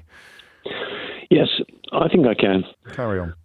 All I want what the British government to do. I mean, they can go to take a moral view, because the amount of weaponry they're actually providing Israel with is pretty minimal in comparison to what they provide generally. I would like a recognition that what's happening in Israel is part of a long-term strategy by the Israeli government, not just Netanyahu. He's part of it, but there's a strategy to actually take the whole of Palestine, the West Bank, the lot. They're going to make Gaza uninhabitable. which virtually is now. Greater Israel. I've seen a map of Greater Israel with a senior supporter of Benjamin Netanyahu standing next to it. It even had the Kingdom of Jordan in it. So that's what you're describing, I think. Well, yeah, and this. I mean, I know you've avoided the historical context to a degree, but this goes back to 1898. I mean, when the first Zionist Congress, and you go back to people like Jabinski in the 1920s and 30s, they wanted Jordan then as well. I mean, I'm not suggesting they want Jordan now, but nor am I. suggesting, But they want more than they want Israel's. But look, the border from the river to the sea is in Likud's manifesto literature, election literature. But what I'm saying is that the British government and the media, especially the Tory press, rabid as they are, need to be honest with the British people and say that they know this. They know what's going on. This, Hamas provided Netanyahu with it on the plate, and I can't understand why anybody slaughters. But when you think of all the years of repression and the fact they're basically being caged, you have to look at both sides, and then the history you have used your minute constructively. If you would, just for the record, I know you told the producer a little bit about your own family background, Terry, which I think would be helpful in this moment. If you could just share that. My grandfather and my great grandfather were fleeing Jewish repression.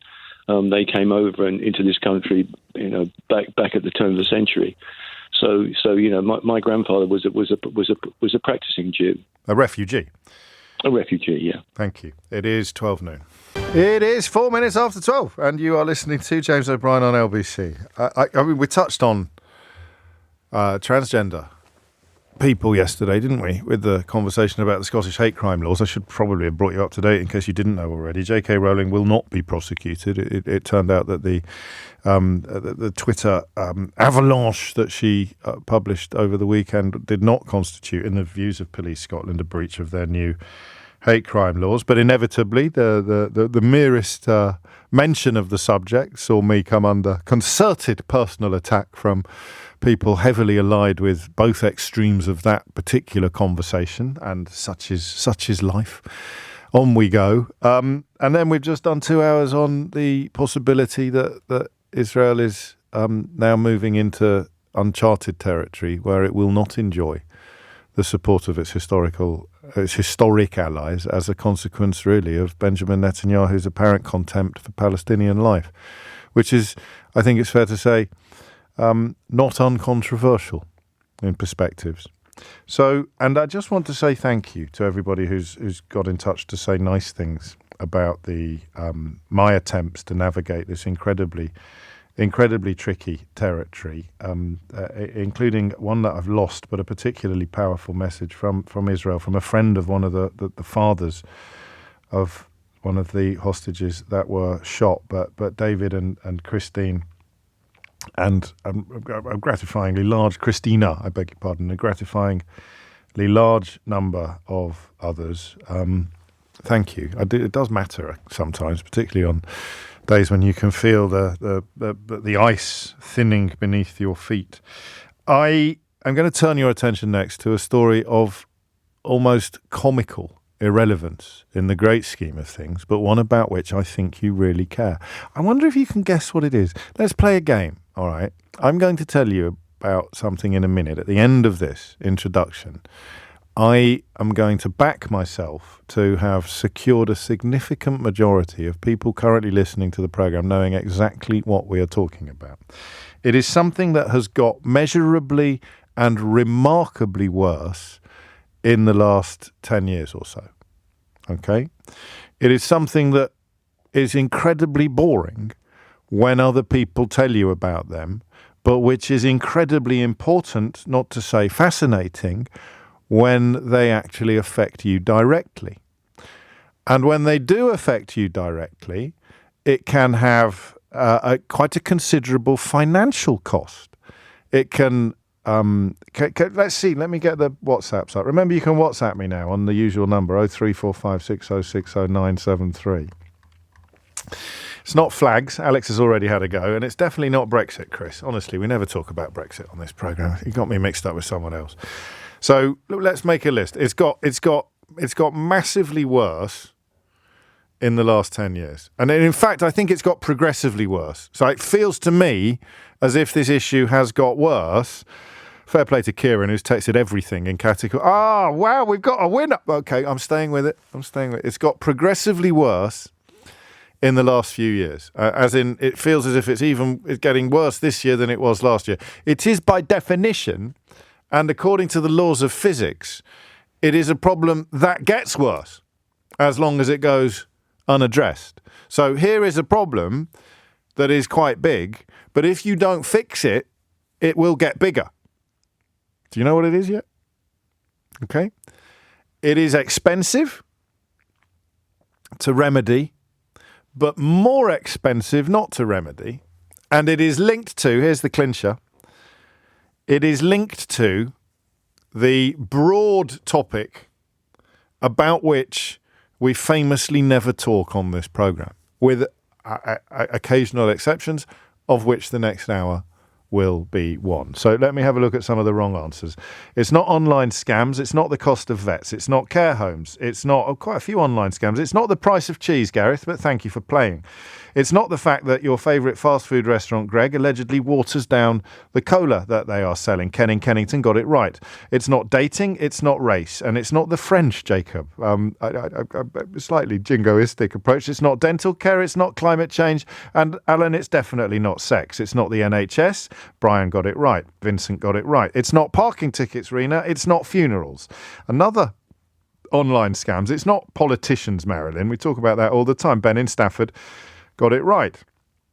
It's not electric cars. It's not dentistry. It's not homelessness. It's not music. Adam Foster got it right. Gareth got it right. Paulie got it right. I'm good at this. So now I would say by far the most popular suggestion is the correct one. And I didn't give you that many clues. And you can tell how good I am at this by the number of people who got it wrong. And indeed the variety of wrong answers. Football season ticket prices, says Stan. The Tory party, says Peter. Food security. Water and sewage, says Carol. It's something that I don't think we've ever talked about before. So now I'll go back to the top of my inbox. Good Lord, Keith, how many messages have we got? I'm getting a repetitive strain injury on my rolling finger here. To get back to the top of the inbox, it's something that I don't think we've ever talked before and is linked to the subject that we never, ever touch on this programme. Now we're getting there. Now it's okay, so Anna got it right. Angel got it right. It's not my waistline, John. I talk about my waistline all the time and my hairline. Kenny in Liverpool got it right. Kevin got it right. You getting close, but no cigar. Sarah in Shropshire got it right. James got it right. Yes, there's a lot going on here. Everyone's got it right now. And I believe Michael has challenged me. Mike in Rugby suggests you can't seriously be about to talk about this, James. Well, Mike, I think you'll find I can. And I will. How many potholes do you think there are in the UK right now? Should we have another game on the... I can't, because it alienates people who aren't joining in via text, email, and... actually, I never look at my emails. Via text and WhatsApp. How many now do you think they reckon they are? Who counts them? Apparently, you start with 5,000 holes in Blackburn, Lancashire, and then work your way up from that. I don't know who counts them, but I imagine that most councils have a running roster of road craters. That's a better word than pothole. I think pothole is one of those words that does a little bit of harm to the issue because it sounds quite cute. It's like pot belly, isn't it? It's like that scene in what film am I thinking? I'm thinking of Pulp Fiction, aren't I? And if you call it a pot belly, it can sound quite cute. You call it a pot, oh, it's a little leaky pothole. It's not. It's a road crater. It's a road. It's a crater in the road. So the number of road craters in need of repair reported to councils. So that's how they count it. Although the number crunching has come from an insurance comparison site, confused.com, if you were wondering. They reckon that, well, I don't even want to tell you, no, because you're not even getting close. It's not 300,000.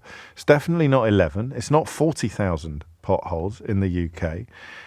Shane had a guess at that one. Quite a lot. Some of you have obviously seen the story. You're not. It's definitely not 1.5 billion, James. I don't think you're taking this entirely seriously.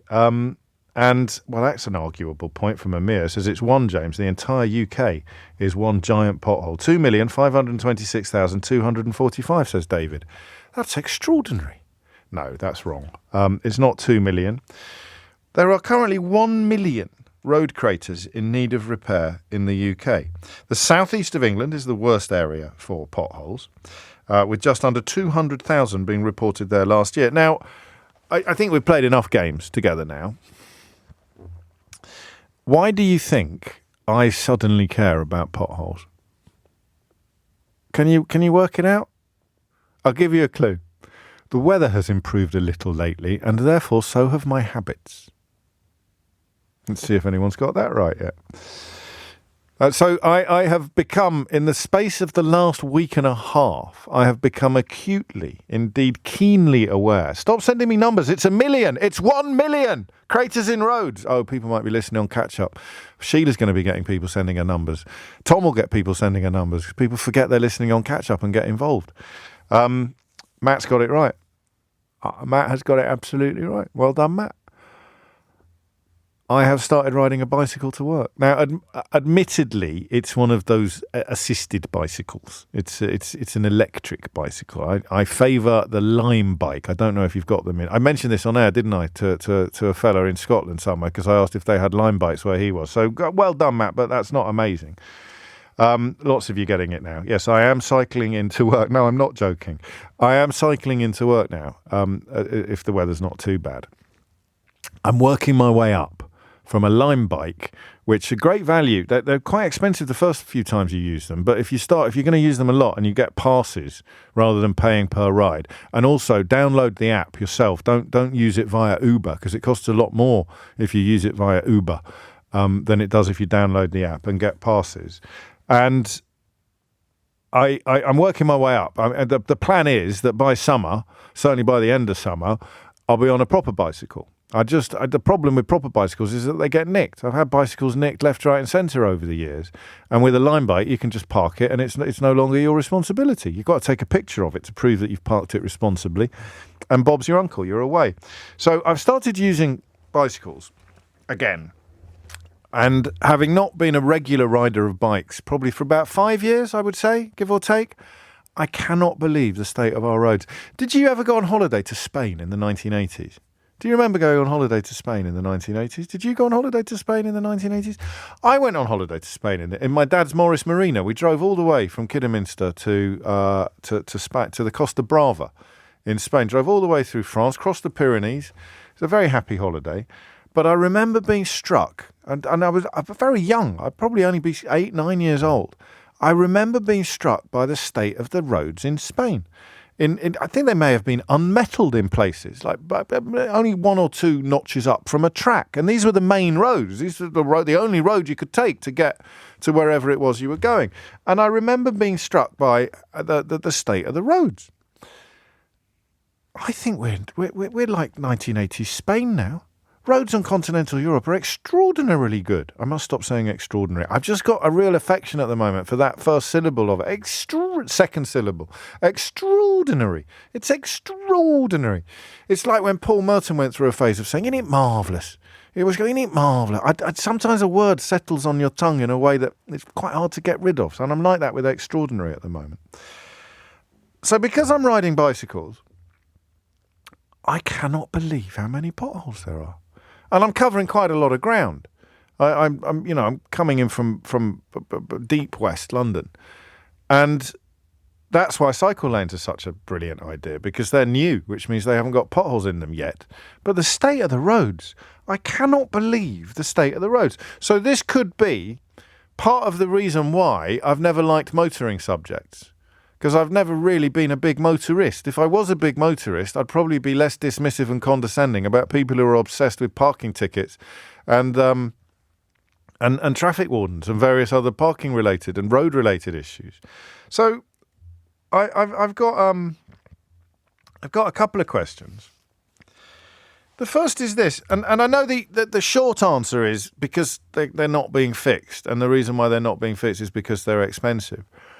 But it seems to me to be such a false economy that I want to know why. Why has the pothole pandemic, as I like to call it, why has the pothole pandemic in the UK gone out of control in the last 4 years, specifically the last 4 years? So the numbers now are the worst they've been since 2020.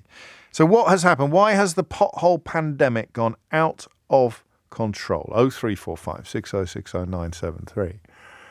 And then the second question is, what are we going to do about it? People who know more about roads than I do, which is pretty much everybody, including some people who are still in nappies, people who know more about roads than I do, how is this ever going to be fixable? Does there come a point of critical mass with potholes where the road is more pothole than road, and therefore filling in the potholes you're still going to... Do you see what I mean? Have we reached, with the pothole pandemic, have we reached critical mass? So 2 questions. Number 1, I'd have thought quite easy to answer. How has it got so bad? Why have we got a pothole pandemic? A pandemic of potholes. 0345 6060 973. Number 2, what are we going to do about it? What do you think local authorities paid out last year in compensation for people who've had their car damaged by a pothole? Have a guess. Go on, have a guess. So if I said to you that it was just shy of £25 million, do you see what I mean? And that's every year. So how much would it cost to fix things? Less than £25 million a year, probably, because once it's fixed, that number comes down and down. So what's happened? 0345 6060 973. And what are we going to do about it? I'm tempted to add a third question this hour, but I don't want to dip my toe into a motoring-related issue and have it bitten off by your boringness. All right? But has anybody got a very good pothole-related anecdote? Because, it broke my rear axle and it cost me £400. No. Put your phone down now. But I can't, and normally when I'm asking you to come up with the goods, I can give you a vague idea of what the goods might look like. But I've got nothing here. If you think your pothole-related anecdote is interesting, that's far from a guarantee that it is, but it's a starting point. So let's begin there. You think your pothole-related anecdote is interesting. And now, crucially, you've looked deep into your own soul and you have concluded in all sincerity that other people will also find your pothole-related anecdote interesting. That is the bar you must clear to get on the programme today. Question 1, what's happened? Why are our roads more pothole than road? Question 2, what on earth are we going to do about it? 0345 6060 973. And question number 3, the quest for the engaging pothole-related anecdote. But remember, the acid test on this quest is not whether you think it's interesting, because that's the first rule of motoring phone-ins. Everyone thinks they're interesting. And the second rule is nobody is. So you have to honestly believe in your heart of hearts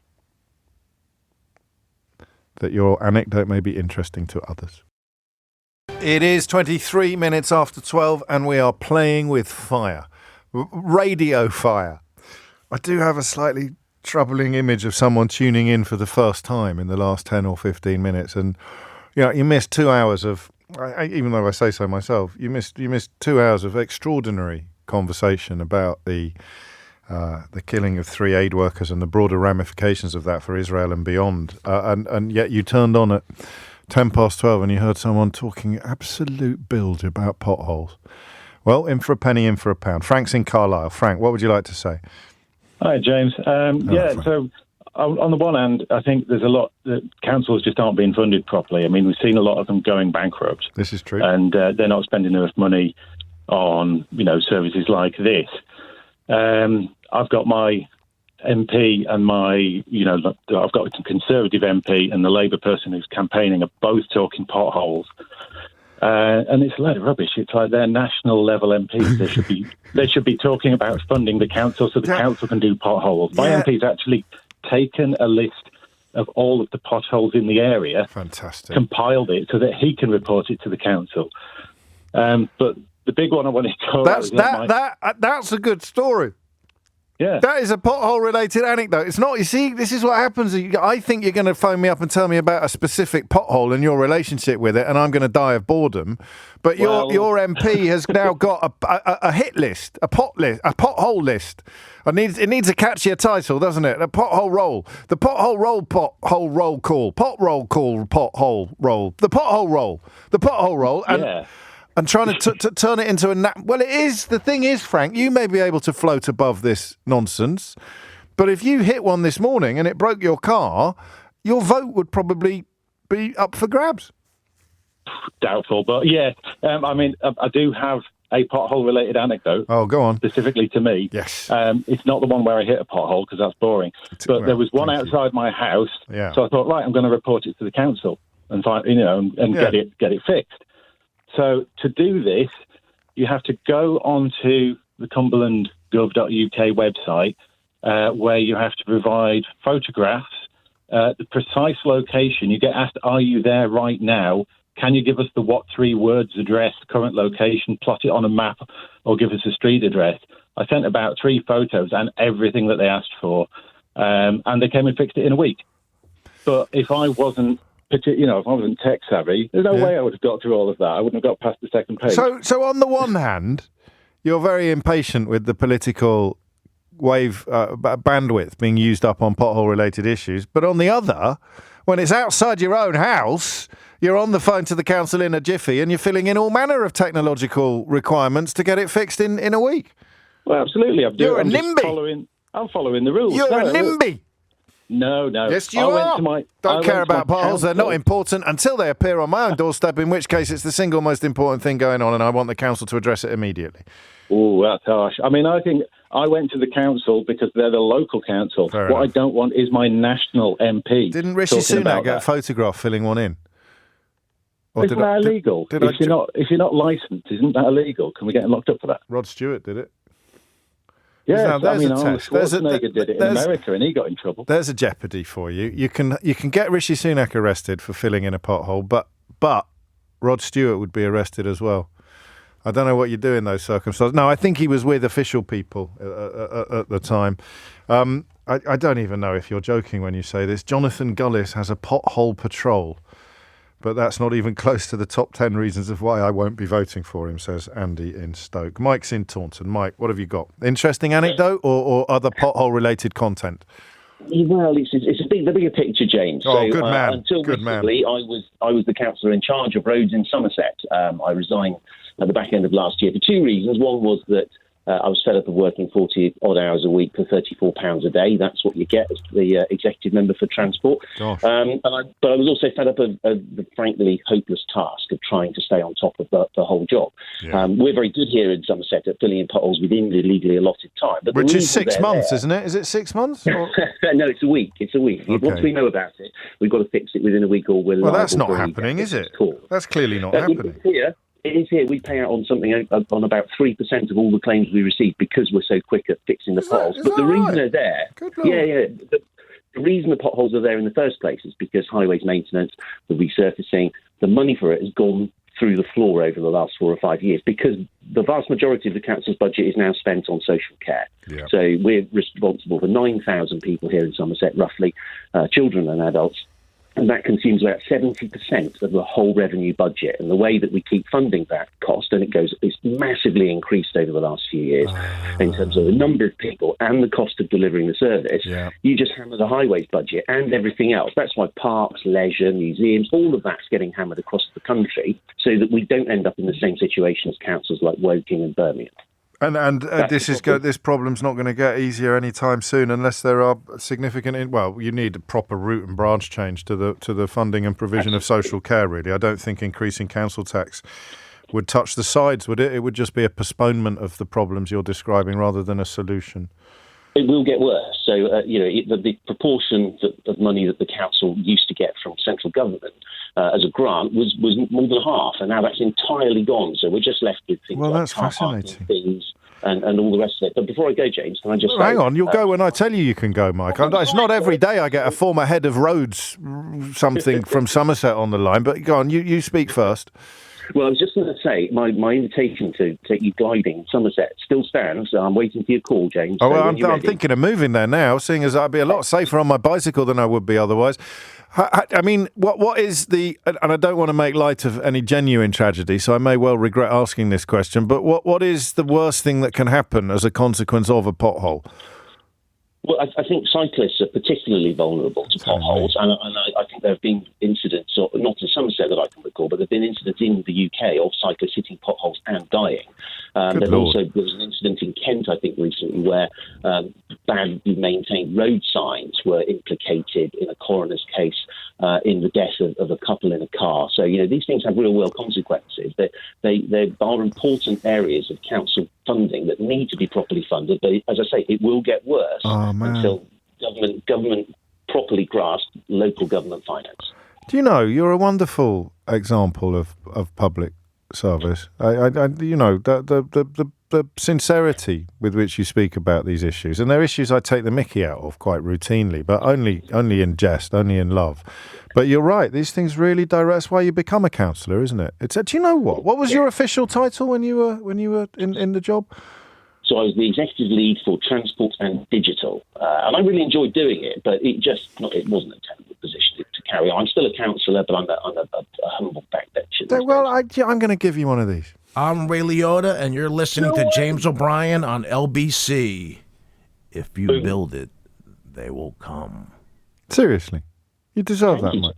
I can't believe that. No, well, I mean, your commitment to the role. We take a lot of time to mock politicians who couldn't give a monkeys about the people they're supposed to represent, normally at a national level. But there you are, a councillor, reach the end of your tether with the scale of the job in front of you as head of digital and roads, but still there doing your bit and making a really powerful case, non-partisan case, I should stress as well, which is important in this case, that council funding is the next massive iceberg that the good ship Great Britain is heading towards, isn't it?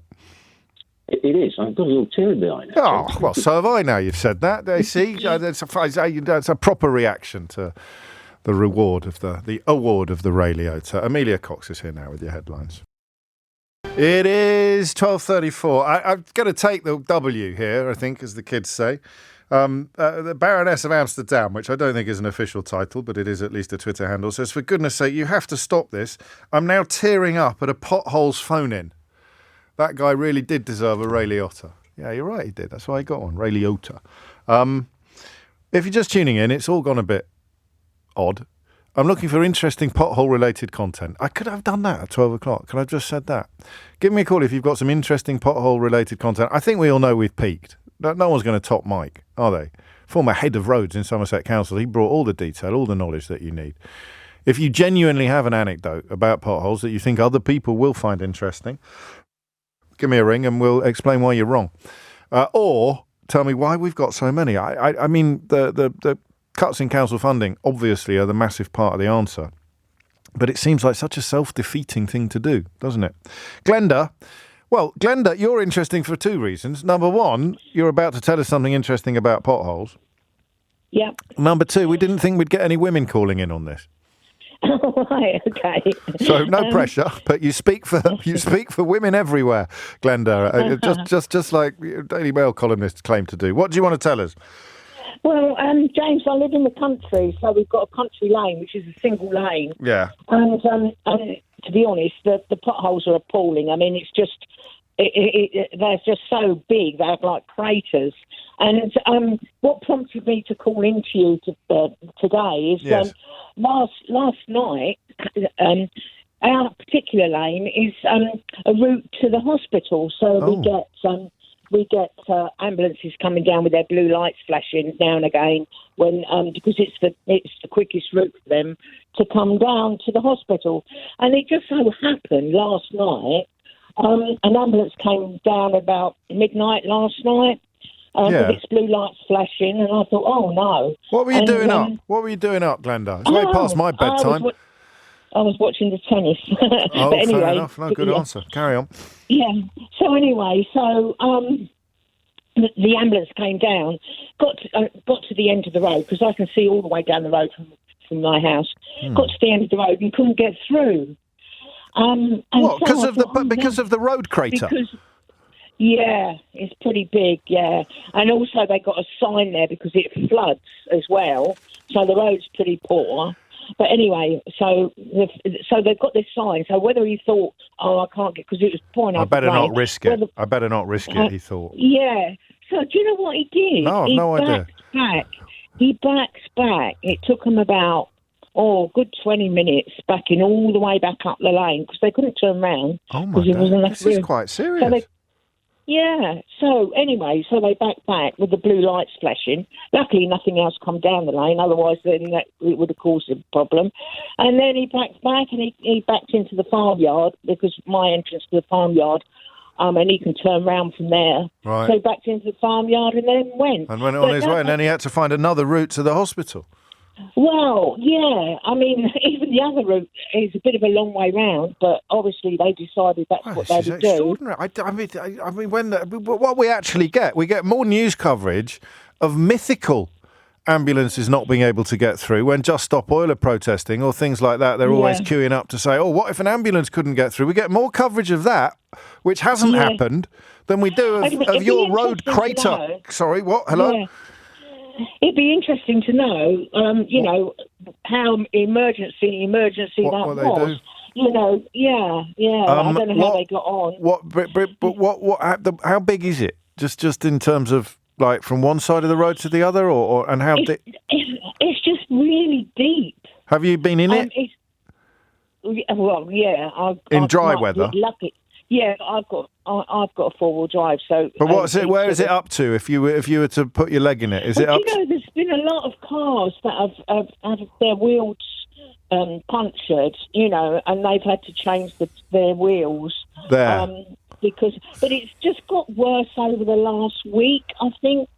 Last week? This is quite live coverage from Medway, Glenda, isn't it? Yeah. This is Glenda live on the ground in Medway. It's Glenda. What have the council said to you about it? Actually, funnily enough, like yesterday lunchtime when I came home, I saw the pothole guy from the Medway Council. He's a busy man. I said to him about it. I said to him about the pothole. I said there's a massive, great pothole down there. So presumably, something might get done. Keep us posted. Keep us posted, Glenda. You're my official Medway. You're my official Medway pothole correspondent. I'm not joking. If it gets fixed, I want to know. I want to hear about it. All right. Okay. Yeah, we'll see how we get on. How deep is your pothole? Thank you, Glenda. Is that a song? How deep is? It's only half funny, isn't it? Because there's nothing funny about an ambulance not being able to get through, unless blowhards on the radio are making it up in order to attack environmental protesters. But there's nothing funny about that. That actually happened. Where's the Daily Mail when you want them? All right, need them. All right, want to point out their hypocrisy. That's a genuine case of a hospital of a ambulance not being able to get through. Sean says, please may we have pothole hour once a month, James. This is hilarious. No, absolutely not. No, because it's only funny because it's rare. It wouldn't be funny. So yes, it's only funny because we're. Do you know what we're doing? We're actually defying the genre. We're taking a meta approach to the radio phone-in by doing a topic that other radio presenters apparently think is interesting, and doing it from the point of view of it not being interesting, which somehow conversely and not to mention perversely makes it interesting. That's why they pays me the big bucks. Simon's in Sandhurst with some pothole-related content. Simon, what would you like to say? A story from a number of years ago. Oh, that's great. It's not even current. Glenda was living the story as she spoke to me, Simon. She could, at any moment, she could have fallen into that pothole, but here you are with some heated up, second-hand, ancient history pothole content. Carry on. I'll let you down already. Yeah, and yourself. So I hit said pothole, went over the handlebars on my push bike, broke both my arms. Thought I'd take it to a no-win, no-fee solicitors type person. They took it on, ran it all the way up to the day in court, apparently, and they'll only do this if they feel they've got a 55% chance or better of winning. And I got handed £4,000, and I asked the solicitors, well, you didn't go to work for nothing, what did you get? And they said close to 15,000, and if they wanted to run us into court on that day, then they would have suffered another close to £15,000 for their barrister to have to go in to defend it. So you you settled on the steps of the court. Yeah, pretty much. Yeah. And their fees, your legal fees, which were on a no-win, no-fee basis, were 15 grand. You walked away with 4 grand and 2 broken arms, and the council is in the hole for nearly 20. Yeah, I wouldn't have had to go to court. They rang me when I was on holiday in Greece, and they pretty much paid for the holiday. How did you go to the toilet when you had 2 broken arms? It was 4 days before Christmas. I was supposed to cook tea for 20 people, and to answer your question, with great difficulty, because my wife was not in the slightest bit interested. No, that's not a proper answer, is it, Simon? But I sense that's all I'm going to get out of you today. It is. It's not funny. Well, it is funny, but it's not funny at the same time. There's nothing funny about having 2 broken arms. Thomas is in Hove with some pothole-related content. Thomas, what have you got? Hello, James. Hello, Thomas. I'm a highway inspector. Oh, go on. So I deal with potholes all day, really. Both. Have you got a favourite? Well, some potholes are like haunted. They just seem to be in one particular place for no apparent reason, and they just keep coming back. You can't get rid of them. I bet you do build up little personal relationships with the potholes after a while, don't you? Sort of, that one. Bet that one there. That one flipping out. He's a tenacious little. Do you give them names? Don't give them names, but I do hate some of them. Yeah. I hate going back to them all the time because people complain about them constantly, and it's not. They complain to me when it's not really my fault. No, I know. They're shooting the messenger in a way, aren't they? Or not even the messenger, the doctor. They blame the physician. Why has it got so bad? Can you tell in Hove that it has gone bonkers in the last few years? It's the whole country, actually. Yes, I know. But you're in Hove. You don't cover the whole country, Thomas, do you? Yeah, but it's the same everywhere. It's the amount of cars on the road. Is it? The problem? Yeah. Yeah, you was thinking of the roads in the 1980s when you went to Spain. Yes. Yeah, 1980s, 1970s, 8 cars on the road. Now every road's double parked. Yeah, but I don't think there's not that much more now than there was 10 years ago, is there? Oh yeah. There's loads, and it's getting worse. Yeah, it's just constant. The situation on the roads has gone past saturation. Well, that's why we should be getting on our bicycles. We should be getting on our bicycles. Yes, but that's the bloody. You think potholes are a problem when you're in a car? If you're in a bicycle, it can kill you. Someone said. I don't use a bicycle myself, but that is the mindset. We have to change people's mindsets about using the roads. Same, everyone I agree. Everyone just jumps in a car, and they just think it, and it becomes selfish. You see, it does. It's about them and their journey. Always. And they don't really care about anybody else. Tell me about the pothole you're working on at the moment. It's on a high-speed road, so to get this fixed, they're going to have to get a crash cushion, which is £700 just to fix one pothole, and that's just for the crash cushion. That's before they pay the fellas and the hire. So they have to rent the crash because the council doesn't own any crash cushions. No, they usually rent from a company that does traffic management. What's the crash cushion? It's a big cushion that you put in front of the block, so if any cars run into it, they don't kill anybody. Good grief! It's not you're not messing about, are you? And so, what are you doing? A sort of site report that goes back to base. Yes, yeah. And then they decide. People see them and they report them to the council through the website, and then that comes to me. Then I go and assess it, and then I send that assessment, and then it's planned, and then it's organised. So it's not just going fixing a pothole. You know what I mean? A lot of people think it's just.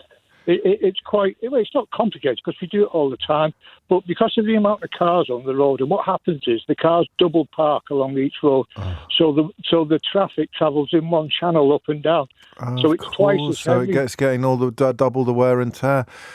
People blame the council. It's not the council. We make the potholes. There's nobody in the council who goes out and makes potholes. We make the potholes. Quite the opposite. There's someone in the council who goes out and fixes the potholes, and that's you. Yes. Are you literally there now? Are you literally on site with it? So what do you do? Do you listen to me in your earphones, or did you have me on in the car? I had you on in the car driving to a pothole. I went from one pothole on the other side of the city, and I've had to drive to this pothole. And what did you think when we started talking about potholes on the radio? It must have been quite a magical moment for you. Not really. I just hear about potholes all day. You know what I mean? They do me head in. They're just part of life. And is that it? Is that you're not responsible for anything else? It's not like potholes and. Oh yeah. I monitor all potholes, curbs, lining, signs, all that, anything that is related to the highway. Do you know what? You're one of the great unsung heroes, aren't you, of society? Because without you, things would be. You keep the country moving, literally, Thomas. You're like the laxative of Hove's roads, is what you are. Another thing what people don't realise is, I mean, you're obviously able-bodied because you ride a bike, and I'm able-bodied. Yes. Well, if there's a loose slab, it's nothing for me and you to step round. But if you're in a somebody wheelchair older, or on crutches, or if you're old, that's right. And then that's a nightmare. That could force someone to stay in the house. So it is kind of social. You're a lovely man.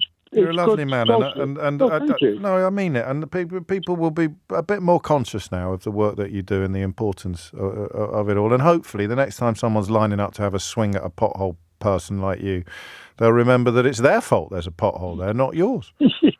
Yeah, hopefully. Mind how you go. Yeah. Mind how you go, you Thomas. All right, nice to speak to you. Likewise. Take care. God bless. Look out!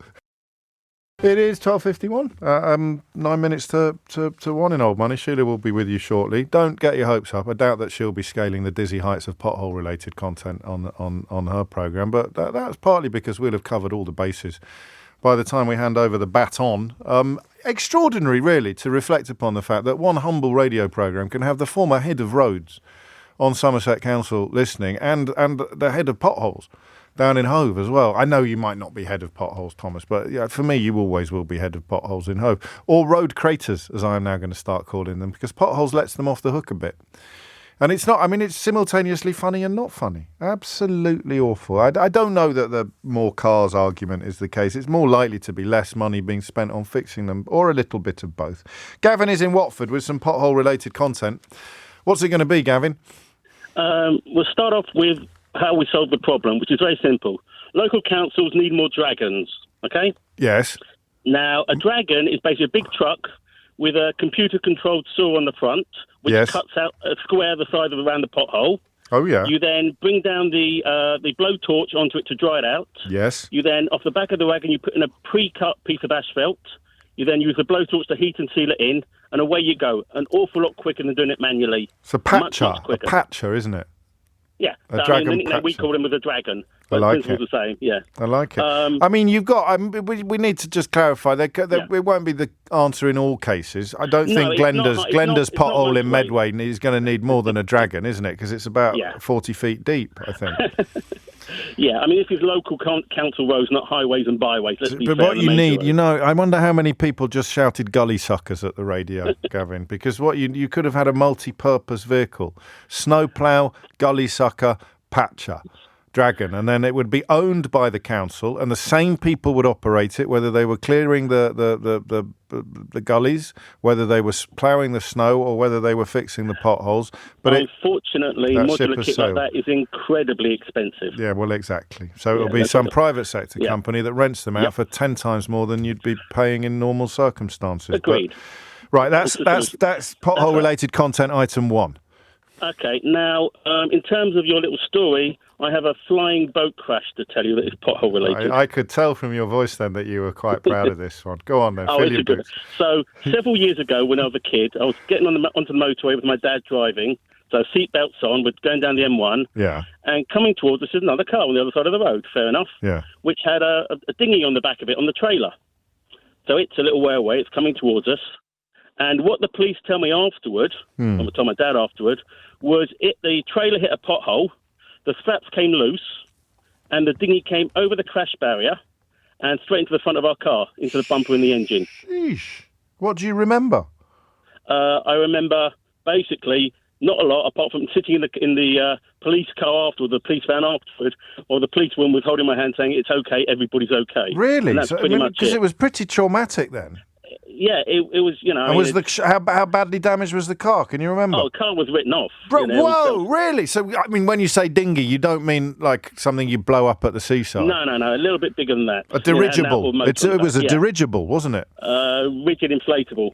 I think that's another word for a dirigible. Yeah. A rigid inflatable. You don't want to be... You live and learn, don't you? Did it affect you? I mean, did you have any counselling afterwards? No, I was 7 at the time. No one had invented counselling back then. Come on. Well, and that's why you carry so much rage inside you, Gavin. Every time you hit a pothole, Yeah, flashbacks. Thank you. I told you this would be all right. Once a year, maybe, I think.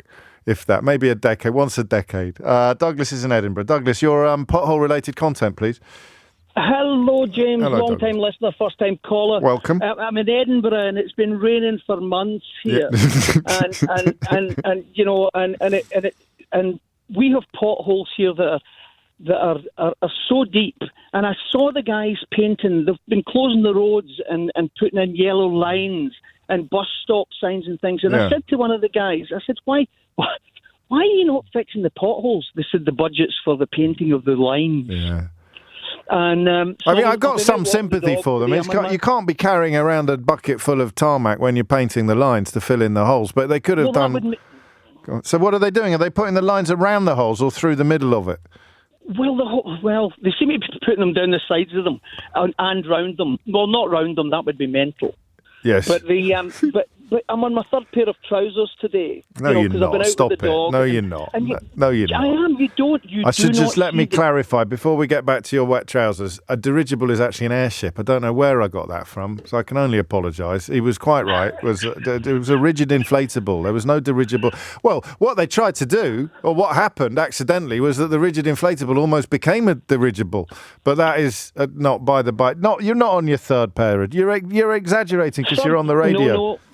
Trust me, I'm not. There are so many potholes with the buses and with the trucks at the side of the road, and you can't see them because they're so filled with water. It just looks like a normal piece of road. That's what you've got to be careful of. Until you go into it, and then no. The moral of the story is don't step in puddles.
I'm not stepping in the puddles. I'm walking in the pavement. Yes, but you're stepping in the puddle on the pavement, and it turns out not to be a puddle, but to be a pavement crater. No, you seem to have missed the point. Ooh. Right? All right. Which is, it's potholes in the road. Yeah. So they're splashing you on the pavement. Yes. Oh, I was missing the point. I apologise. So there's nothing you can do about it. No, it's not. There's nothing you can do, and they don't see it because it looks like it's the normal road because the potholes are so filled with water. Yeah, so they don't. And they could come a cropper as well. Yeah, well. Are you from the same part of Glasgow as Billy Connolly? I'm from the same part. I'm from a place called Motherwell. I live in Edinburgh now. Yes. And I used to live in Chiswick and see you buying pizzas and taking out to your Volvo. And I'm good friends with Milan. I'm on the bicycle now in the post office. But how are you from the same part of... Well, you're not, because your accent's very similar to Billy Connolly's. A lot of people are commenting on it. All right, okay. Well, no. Well, I'm in Motherwell. Glasgow's 11 miles away. Yeah, no, it's similar.